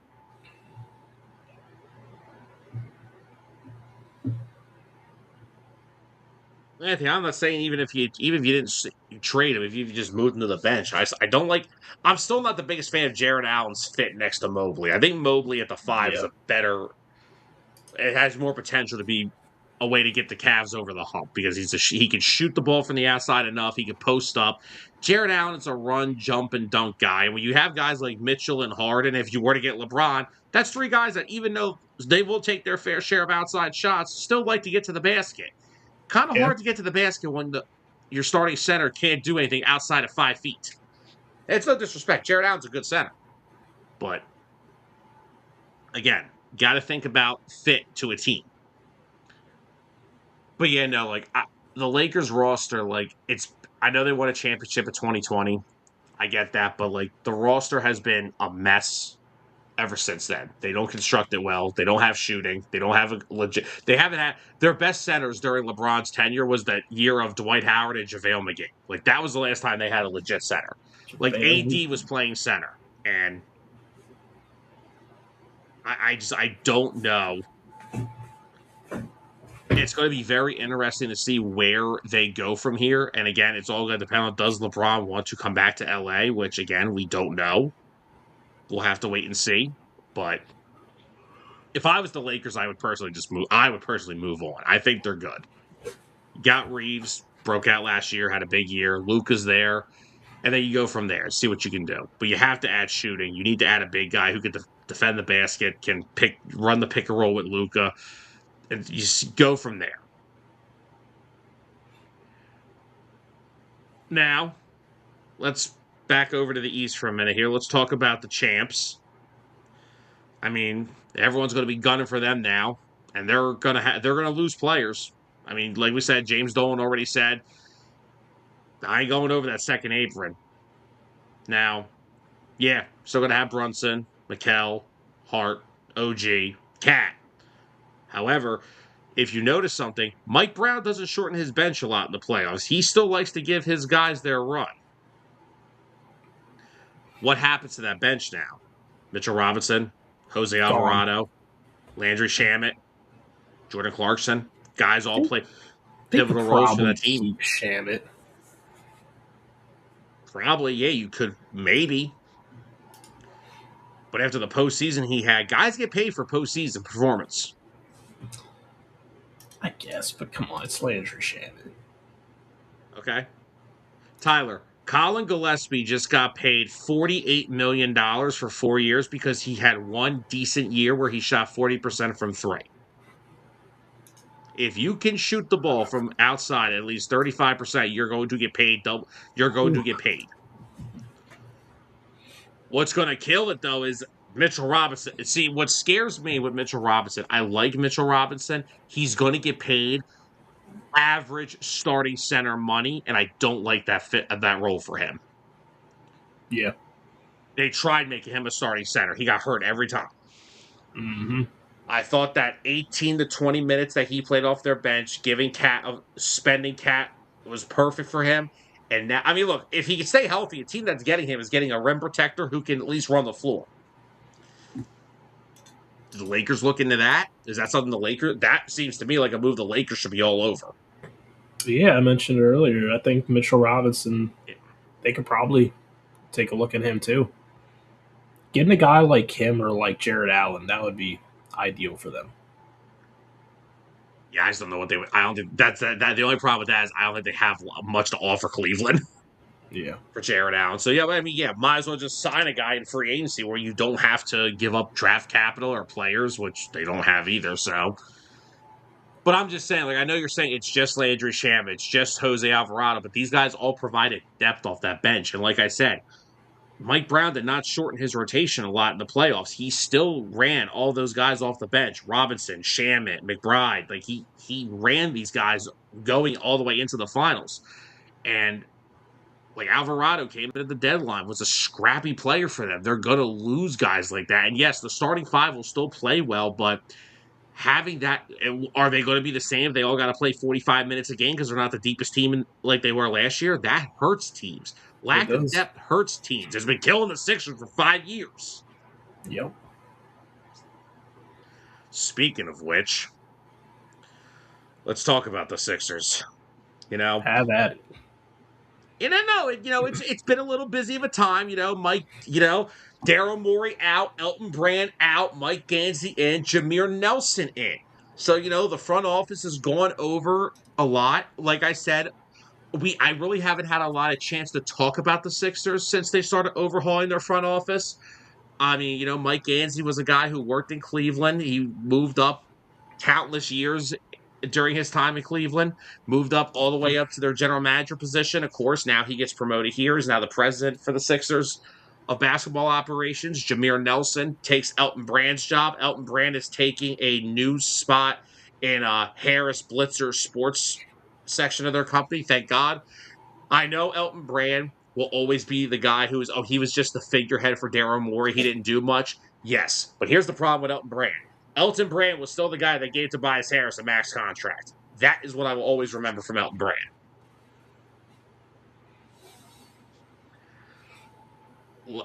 Let's just, Dustin, we're getting there. We're going to be there in a minute. Dustin's ready. Well, let me just get my Sixers thoughts out here, and then we'll start preparing to move Sam's been on. holding Because this in for weeks. Let him cook. no, I'm not. I'm not even. No, I'm not gonna. This isn't gonna be a tirade. I'm actually kind of happy. When Bob Myers spoke at the end of the year when they fired Daryl Morey, I liked everything that he said. And then Mike Gansey came out said in his presser, the two things I love what he said: this is not a championship roster, which it's not. It's not even close to one. And Nope. the one thing they said regarding Joel Embiid, he said he's ours right now. And I think a lot of the problem is I come across as somebody who who hates Joel Embiid. I don't hate Joel Embiid. I love Joel, but I am not going to sit here with blinders on anymore. And after a decade of this crap, say to myself, they can still win with Joel Embiid as their starting center. They cannot.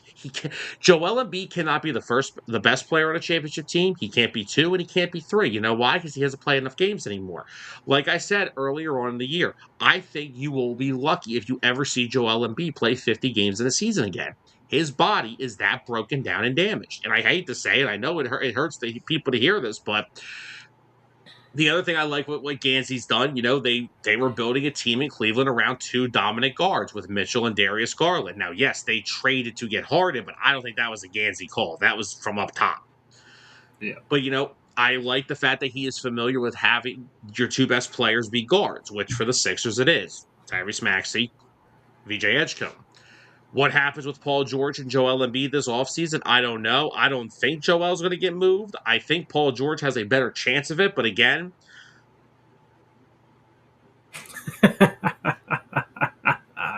put that one up there. nope.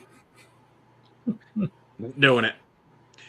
But that's my point. Like, they are two older max contract players that are going to get you nothing in return. Could a team miss out on all the big time guys like the Giannis's of the world and all the other big trade chips and say, yeah, maybe we'll take a flyer on Paul George? Maybe. Not the But Heat. here's where I'm at with the Sixers.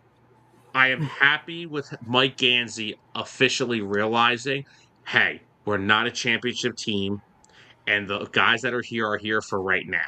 I do not think Joel Embiid will make the rest of that max contract in Philly. I don't think Paul George will make the rest of his contract in Philly.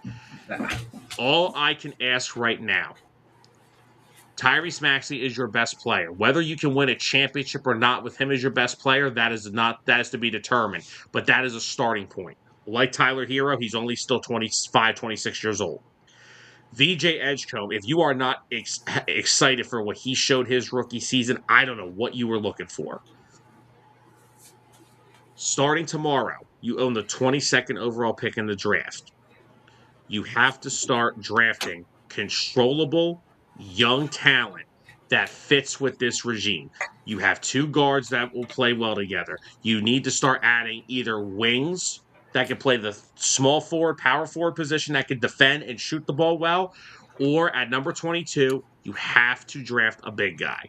I don't care if he's the best player, best center in the draft or not. If he can play in the NBA, you have to draft a big man because I am sick and tired of when this guy misses 3 games in 5 nights because he can't play more than 2 games every week because he gets hurt. I am sick of running out there 50-year-old Andre Drummond and a Dem Bona who looks like a G League player. That is where I need the Sixers to improve. The roster construction is terrible. They have some pieces, but like they're talking again. They're like, oh, well, maybe they should just run it back. I'm not re-signing Quentin Grimes, man. The guy wanted $26 million a year for 25 good games on a year where he was the only guy that knew how to put the ball in the basket. Look what he did this year. It was bad. Kelly Oubre would be the perfect guy on this team off the bench. The problem is we are so bad at every other position he has to start, and he's not. He's a good player. Don't get me wrong. I think Kelly Oubre can help a lot of teams. He's not the wing I need. I need a guy who defends but can shoot the ball from the outside more consistently. Kelly is not a consistent enough three-point shooter for me. So that's the one thing I will say, and that's where I'll end it, is I'm happy that Bob Myers will be working with Mike Gansey because Gansey has never been the president of basketball operations. He's been the GM in Cleveland. But now But Bob Myers has worked in NBA front offices. He won the help Golden State win all those championships. I like the direction the front office is going in. I like that they've acknowledged the roster is not good enough. We are going to hopefully get there at one point, but it all starts tomorrow. They have to nail that number 22 pick. If it's another damn freaking guard, I'm going to lose my mind. So I hope for the life of me that this front office can get their stuff together and start building a roster of young, athletic, controllable talent. Yeah, I definitely think they're headed in the right direction. They need to do a lot of retooling. Not a rebuild, but they definitely need to retool. They need something because, like I said, it's just not good enough. Dustin, honestly, I would. I'm not. I know this is supposed to be a joke. I wish the Sixers would talk to Embiid about trying to get him to medically retire so they could get relief because it's just like that knee injury that he suffered a couple years ago was the end all be all. That knee is shot now. That knee is shot. And it's going to be shot for the rest of his life. So I need them to understand that this is it. I think this front office gets it. I don't think they're committing to any of these guys long term, outside, of course, Edgecombe and Maxey, who are the Mm-hmm. cornerstones of their franchise right now. And they have to figure it out from there. Like you said, rebuild? No, we're not. I'm not trusting the process 2.0 here, but you have to figure out a way to get this roster a lot deeper than it has been. And it starts tomorrow with that draft pick. You have to hit on that pick. I hope they do. We'll have to see. And Dustin, that's the unfortunate thing is like now he's had a better now to not be disrespectful, he's had a better career than Greg Oden. That's no disrespect to Greg. Yao, I honestly think Joel's had a better. I think Yao and Joel are very good comparisons. I think they are two players that could have won multiple championships in this league if they both stayed healthy. Yeah, I think so. And it's just their height and their body physique is just what's cost them in life. And I mean, Joel's a great player, but I mean, the guy's really been injured every year since he's been in the freaking NBA. He missed the first 2 years of his career because of a broken foot. Yeah, that was all the red flags you needed for Joel Embiid. So, Dustin, for you to say it wasn't his foot, that's a lie. He broke his foot, missed his rookie year. Then he was out shooting around the court unauthorized. What he see? He was supposed to be in a walking boot, which he chose not to wear. I was at the game. Re-broke it. So, yeah, I don't know. The roster needs more fine tuning. I hope they're able to find some depth in free agency. They don't have a lot of money to spend. I have heard Rui Hachimura's name come up a little bit. I would like to have Rui on the Sixers. I think that would be a very solid piece to add to the team. Hopefully they get a draft pick who can, contribute somewhat day one, could play some decent, maybe 10, 12 minutes to start out. I'm not looking for another Dario Saric where I'm going to wait 3 years to see him, and I'm not drafting a guy who I'm like, oh, yeah, he's not going to play much early on, but he could do something in like 2 years. No, I need someone who can come right in, and I know getting that at number 22 is not always easy, but you have to find somebody who can contribute day one, give you something, whether it's 3-point shooting or decent perimeter defense or a big who can block shots and score in the paint, something. But we'll have to wait and see that tomorrow. We'll be on DA tomorrow night, and I'll be watching that NBA draft very closely. All right, Tyler, World Cup. Let's get into it. Oh, it's time. World It's been a Cup. lot. Where That was you a at, lot of Dustin? NBA talk. That was a lot of NBA talk. But yeah, man. USA 2-0 win over Australia on Friday afternoon.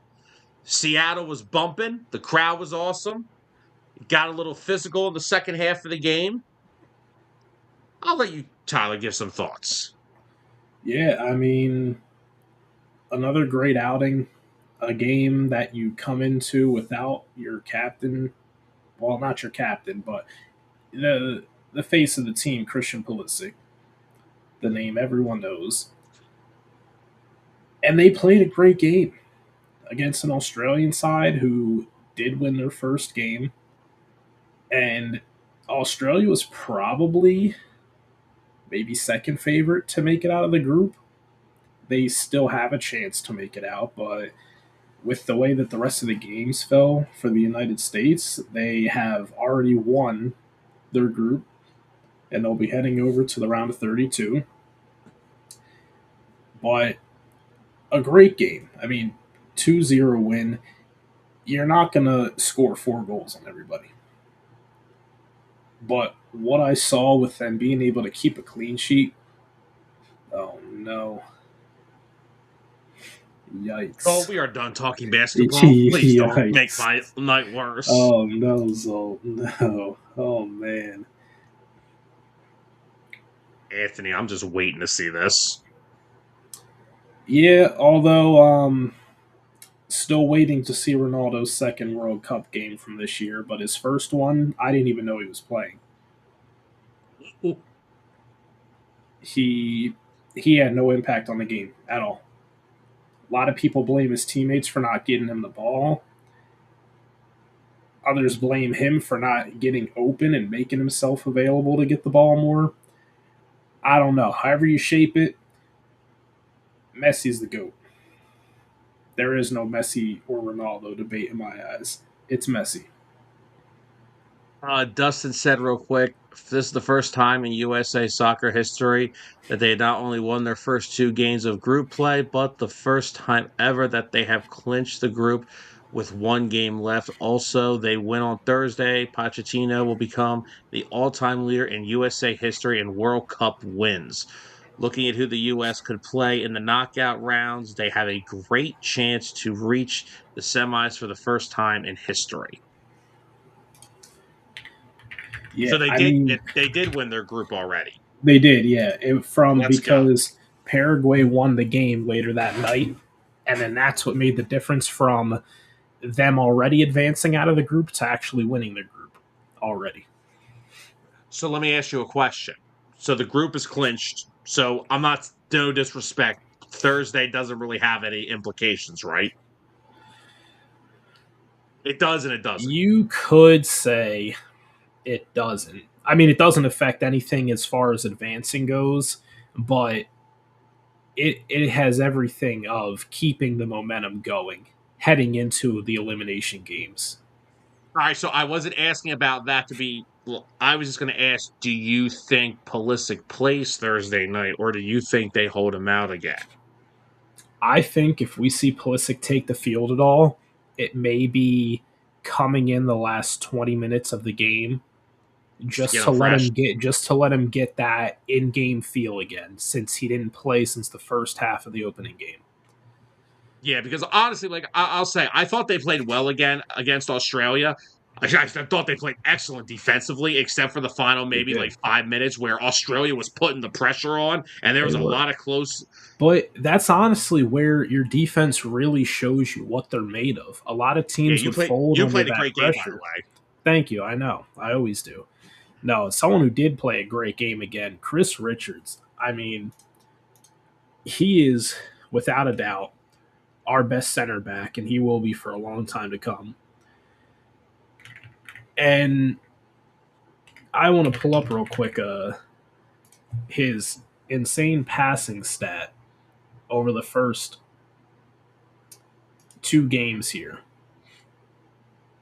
I believe it was 185 out of 188 passes completed, which is insane for a center back. And that opens the game up so much, being able to play it back to your center back, to switch the sides of the field, to open up the field more. And he's just done a phenomenal job with that. But yeah, back to the defense as a whole again. I mean, they're playing so well as a unit. And I love how Alex Freeman, especially, has stepped up as that next guy. Like, we all knew Anthony Robinson, he was a lock at left back. Tim Ream, Chris Richards in the middle. Freeman had to win that spot at right back. He kind of had a little bit of competition, but in all the games that he appeared in, starting at right back, he just never gave anyone a shot to take that job from him. He's played really good so far. And he actually had a goal as well against Australia. Oh yeah, well, can we talk about that for a second? Where were they looking that was offsides? It was the other player near him. Even then, it still wasn't that close. Yeah, I mean, when you're a line ref and you're watching for the offsides calls, think of it. They don't see the game that we see from the overhead view. They're standing on the field seeing everybody.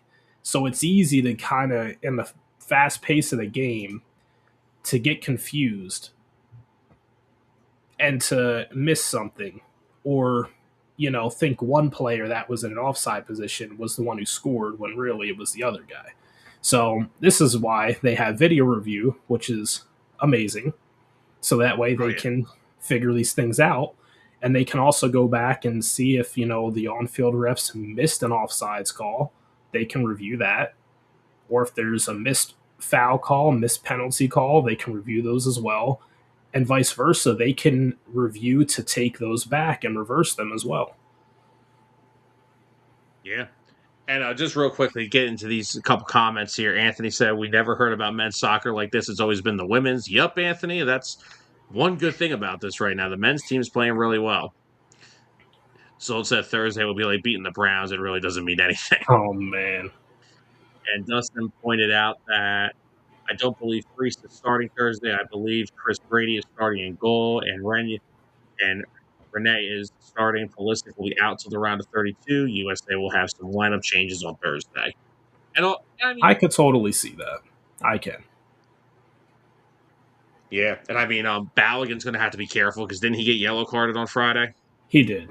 because he Honestly, tried to put Balogun, a guy in, they have put him in a sleeper uh, hold? it's tough because I don't know if they can go with not starting him. They would have to change a lot of things up. An option they do have is they could start Ricardo Pepi, who has had experience starting as the striker, and then they could have Haji Wright as the guy to come off the bench later in the game, and then they could just completely rest Balogun to not risk that second Yeah, yellow card. because after when we get to the next round, then the yellow card goes Yeah, away, so he's hmm clean. So exactly. Yep. So that could be an option. But yeah, I don't know. I mean, I think Robinson's also on the yellow card himself, or Richards, one of the two. I Adams think they has one both too. are, and Adams. Adams. Yeah. So Dustin thinks he said Balogun will play the first half. Pepe will start in the second half. I could say it. yeah, because I mean, as a striker, Balogun, all he's got to do is just play smart. You're not really playing defense like that to be committing fouls. Not well. Hold on. First of all, when he got his yellow card, he was in the offensive zone. He literally just jumped into the guy, went after Yeah. him, and almost put him in a sleeper hold. But Yeah. you know what? Here's the thing, though.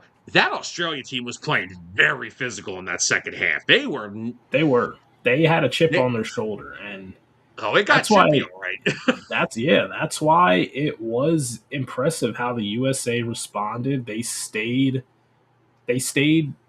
in their lane. They played their game. They didn't stoop down too far. They didn't get sloppy, and it showed. And for them to not concede a single goal in that second half, yeah, would have liked to see them be able to possess the ball more in the second half, but it is what it is. When one of your best playmakers was out, it's hard to get that much. I mean, if you go back and look at the first half against Paraguay, Pulisic Mm-hmm. got half their scoring chances on his own.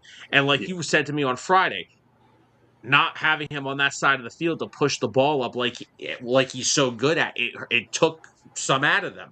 And like they still had a couple good they still had some chances. I thought Balgate could have had 2 goals again in this game. I thought he had some decent shots and Yep. decent scoring chances. They didn't have the amount of scoring chances that they did in the first game, but they still had chances. I thought they could easily put up 4 or 5 again in this one. But when you don't have Pulisic out there, who's who's like one of your best playmakers, it's hard to generate those scoring chances.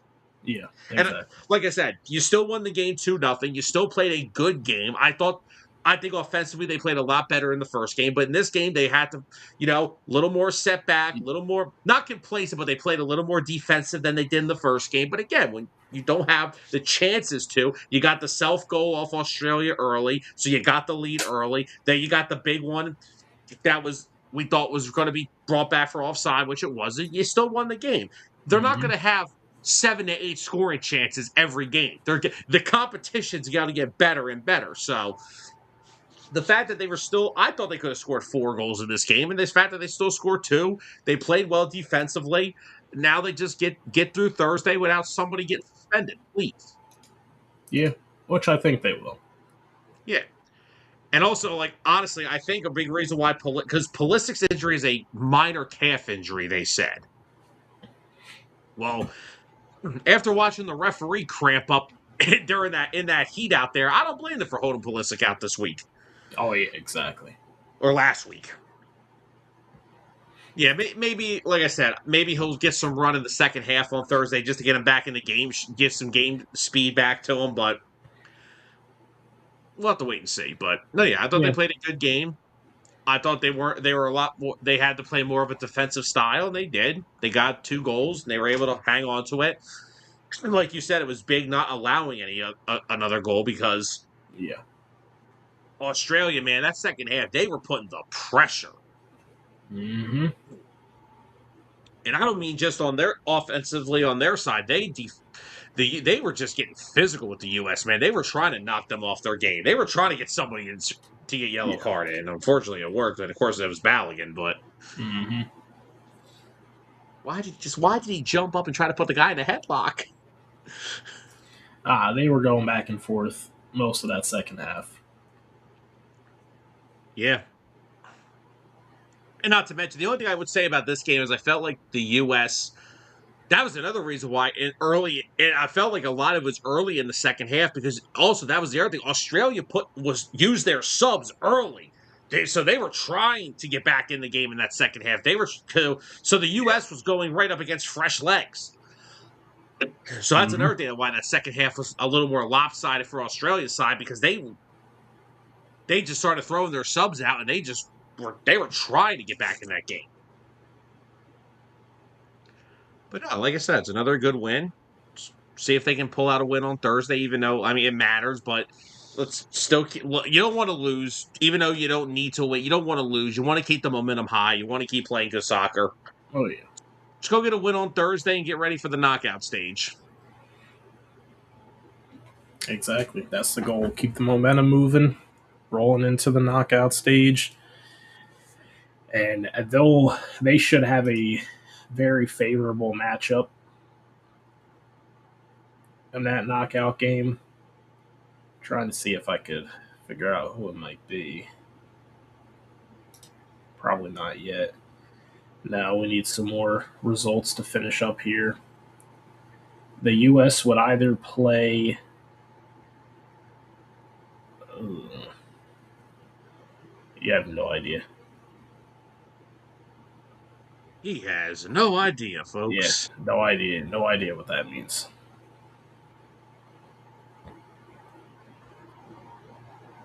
We'll be right back after these messages. No, I'm just kidding. Third from me. Yeah, I don't know. Yeah, we'll have to wait until we get more results from the group stages because not every team has played their second game yet. And not Yeah, all the groups are decided. Not all of them have a clear first place finisher in the group and a second place finisher. A lot of them are up for grabs still. yeah. So we'll have to wait and see where the US's fate lies. But like we said, let's just take care of business on Thursday and let's just keep rolling. Mm-hmm. You want to give your thoughts here, Tyler? Because you're more of the overall the World Cup guy than me. France does look dangerous. France is always a team that plays well together as a unit. A lot of top talent on that team that plays across all the top leagues in Europe. France will be they'll be one of the last four teams standing, and Argentina will be there as well. Because man, Lionel Messi at his age, he's still playing ridiculous. He had He had a another hat two trick in goals the first today. game. He had a hat trick in the first game, and he scored another two today. Look, I'm not a big overall soccer guy. I have been watching a lot of the U.S. games, Woo, but speaking of guys who could score, Norway's up 3-1 right now against Senegal. And their striker, Erling Haaland, what's got all three? dude's a goal machine. I think he has two. He has two of the three.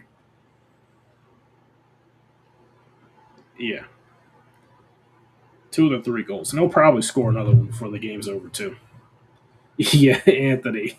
He's a Viking robot. He's a Viking robot. Yeah. He's from Norway. He's got the Viking blood. Maybe the Vikings should sign him to be quarterback. He'll be their tallest one by far. I ain't going there. I ain't going there. All right, Tyler. Well, to kind of wrap up for the night, we do have a little bit of NFL news to talk about. Jeffrey Simmons, now the highest paid defensive tackle in NFL history. Simmons was given, now, mind you, Jeffrey Simmons still has 2 years remaining on his current deal, but was Mm-hmm. rewarded last week with a 3-year, $105.8 million extension, which again makes him the highest paid by a wide margin, too. Simmons gets $100 million guaranteed at the start of this contract. What do you how do you feel? I mean, well deserved. Last year, 11 sacks, three forced fumbles. He's going to be a key piece in what I think this Titans defense is building as a lethal defensive front. I think they're piecing together probably one of the best front sevens that you might see in the years to come. And it all Oh, starts I with don't him. Oh yeah. Oh, I don't disagree. I mean, look, Jeffrey Simmons is I don't think Jeffrey Simmons has ever nationally been given the credit for how dominant of a defensive player he is.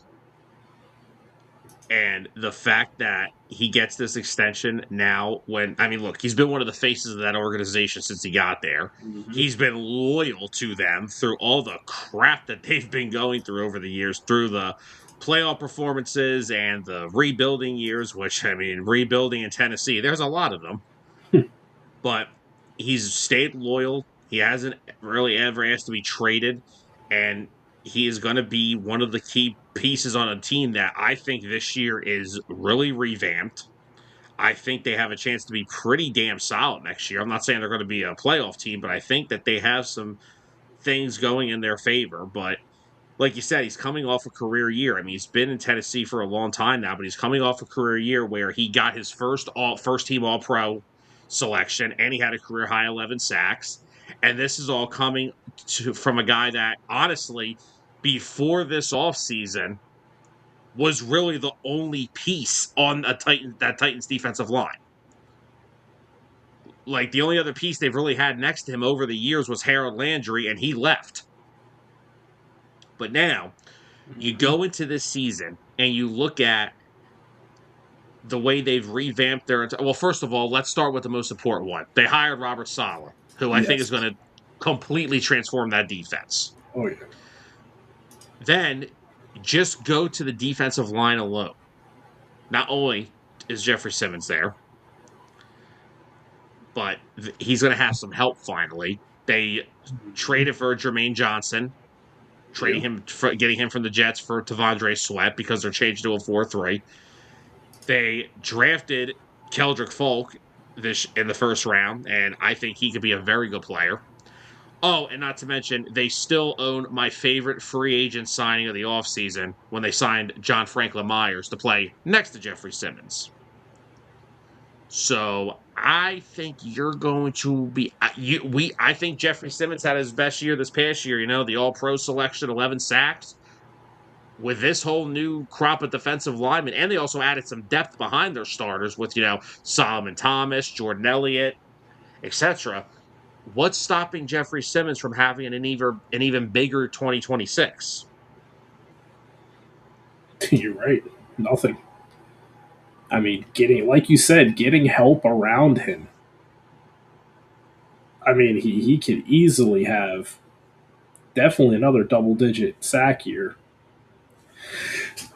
Oh, excuse me. And yeah, possibly even better than the past. Because I feel like as we talk about interior defensive linemen, we're always talking about Chris Jones, we're always talking about Dexter Lawrence, even Jalen Carter, I think we've talked about more. I don't understand why Jeffrey Simmons gets lost in the shuffle.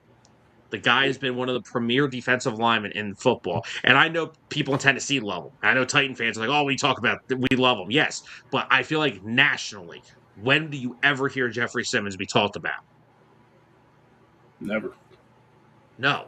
And it's a shame because he is probably right now, and it's only because Chris Jones is probably coming off a down year because he is getting up there in age. I think Jeffrey Simmons right now is the best defensive tackle in football.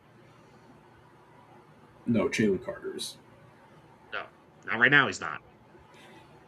Which, well, hold on. We're going to have to be talking about that. We're going to talk about that on this week on Birds because, guess what? That Jeffrey Simmons contract kind of hurts us a little bit now because I kind of would have liked to have gotten Jalen Carter situated before that. It's fine. So we'll talk about that on Birds a little bit on Friday. We'll dissect it. But anything else you want to add to tonight, my friend? That's about all I got. All right, all you lovely people, we're going to wrap up Unbiased for the night. Awesome way to start the week. A great show again.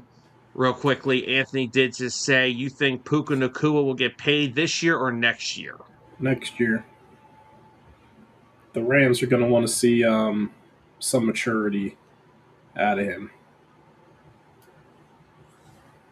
I don't disagree. And I don't think he's going to be mad about that either. I think he understands that. Yeah. Yeah, like you're not hearing no disputes nationally from them. So I think Puka and the organization are on the same page. Like, look, come out, play well, grow up a little bit. We'll take care of you. Yep. Trust me, if there's one thing that they're telling him, money's not an issue. But with that said, guys, we're going to wrap up this show of Unbiased to start the week. Awesome way to start the week. Thank you, everybody, for tuning in tonight. Thank you, everybody who was in the chat on the YouTube side. Thank you to everybody who was in the chat on the Facebook side. And, of course, guys, if you aren't already, hit that subscribe over on YouTube. Just hit 400 subscribers over this past week. Thank you all for that. Facebook page hit 1K last month. We just hit 1,100 this week, so thank you all for that once again. Just to get the week started off with a good episode here tonight, DA After Dark will make its return tomorrow night, probably a little later, around 9-ish I think we'll be on. Then Hitting Home will be back on Wednesdays at 10, and then, of course, Birds of the Gridiron will be on Friday at 8. So Eagles offseason coverage continues. We're going to talk heavy defense this week for the Eagles. So, who doesn't love talking about a good defense, right? Oh, yeah. But with that being said, guys, thank you everybody who tuned in tonight. We greatly appreciate it. Thank you everybody who commented in, and we'll talk to you guys soon. For Tyler Adams, I'm Sam Nelson. Have a good night, everybody. Talk soon. The following has been a presentation of 609 Sports Talk Radio.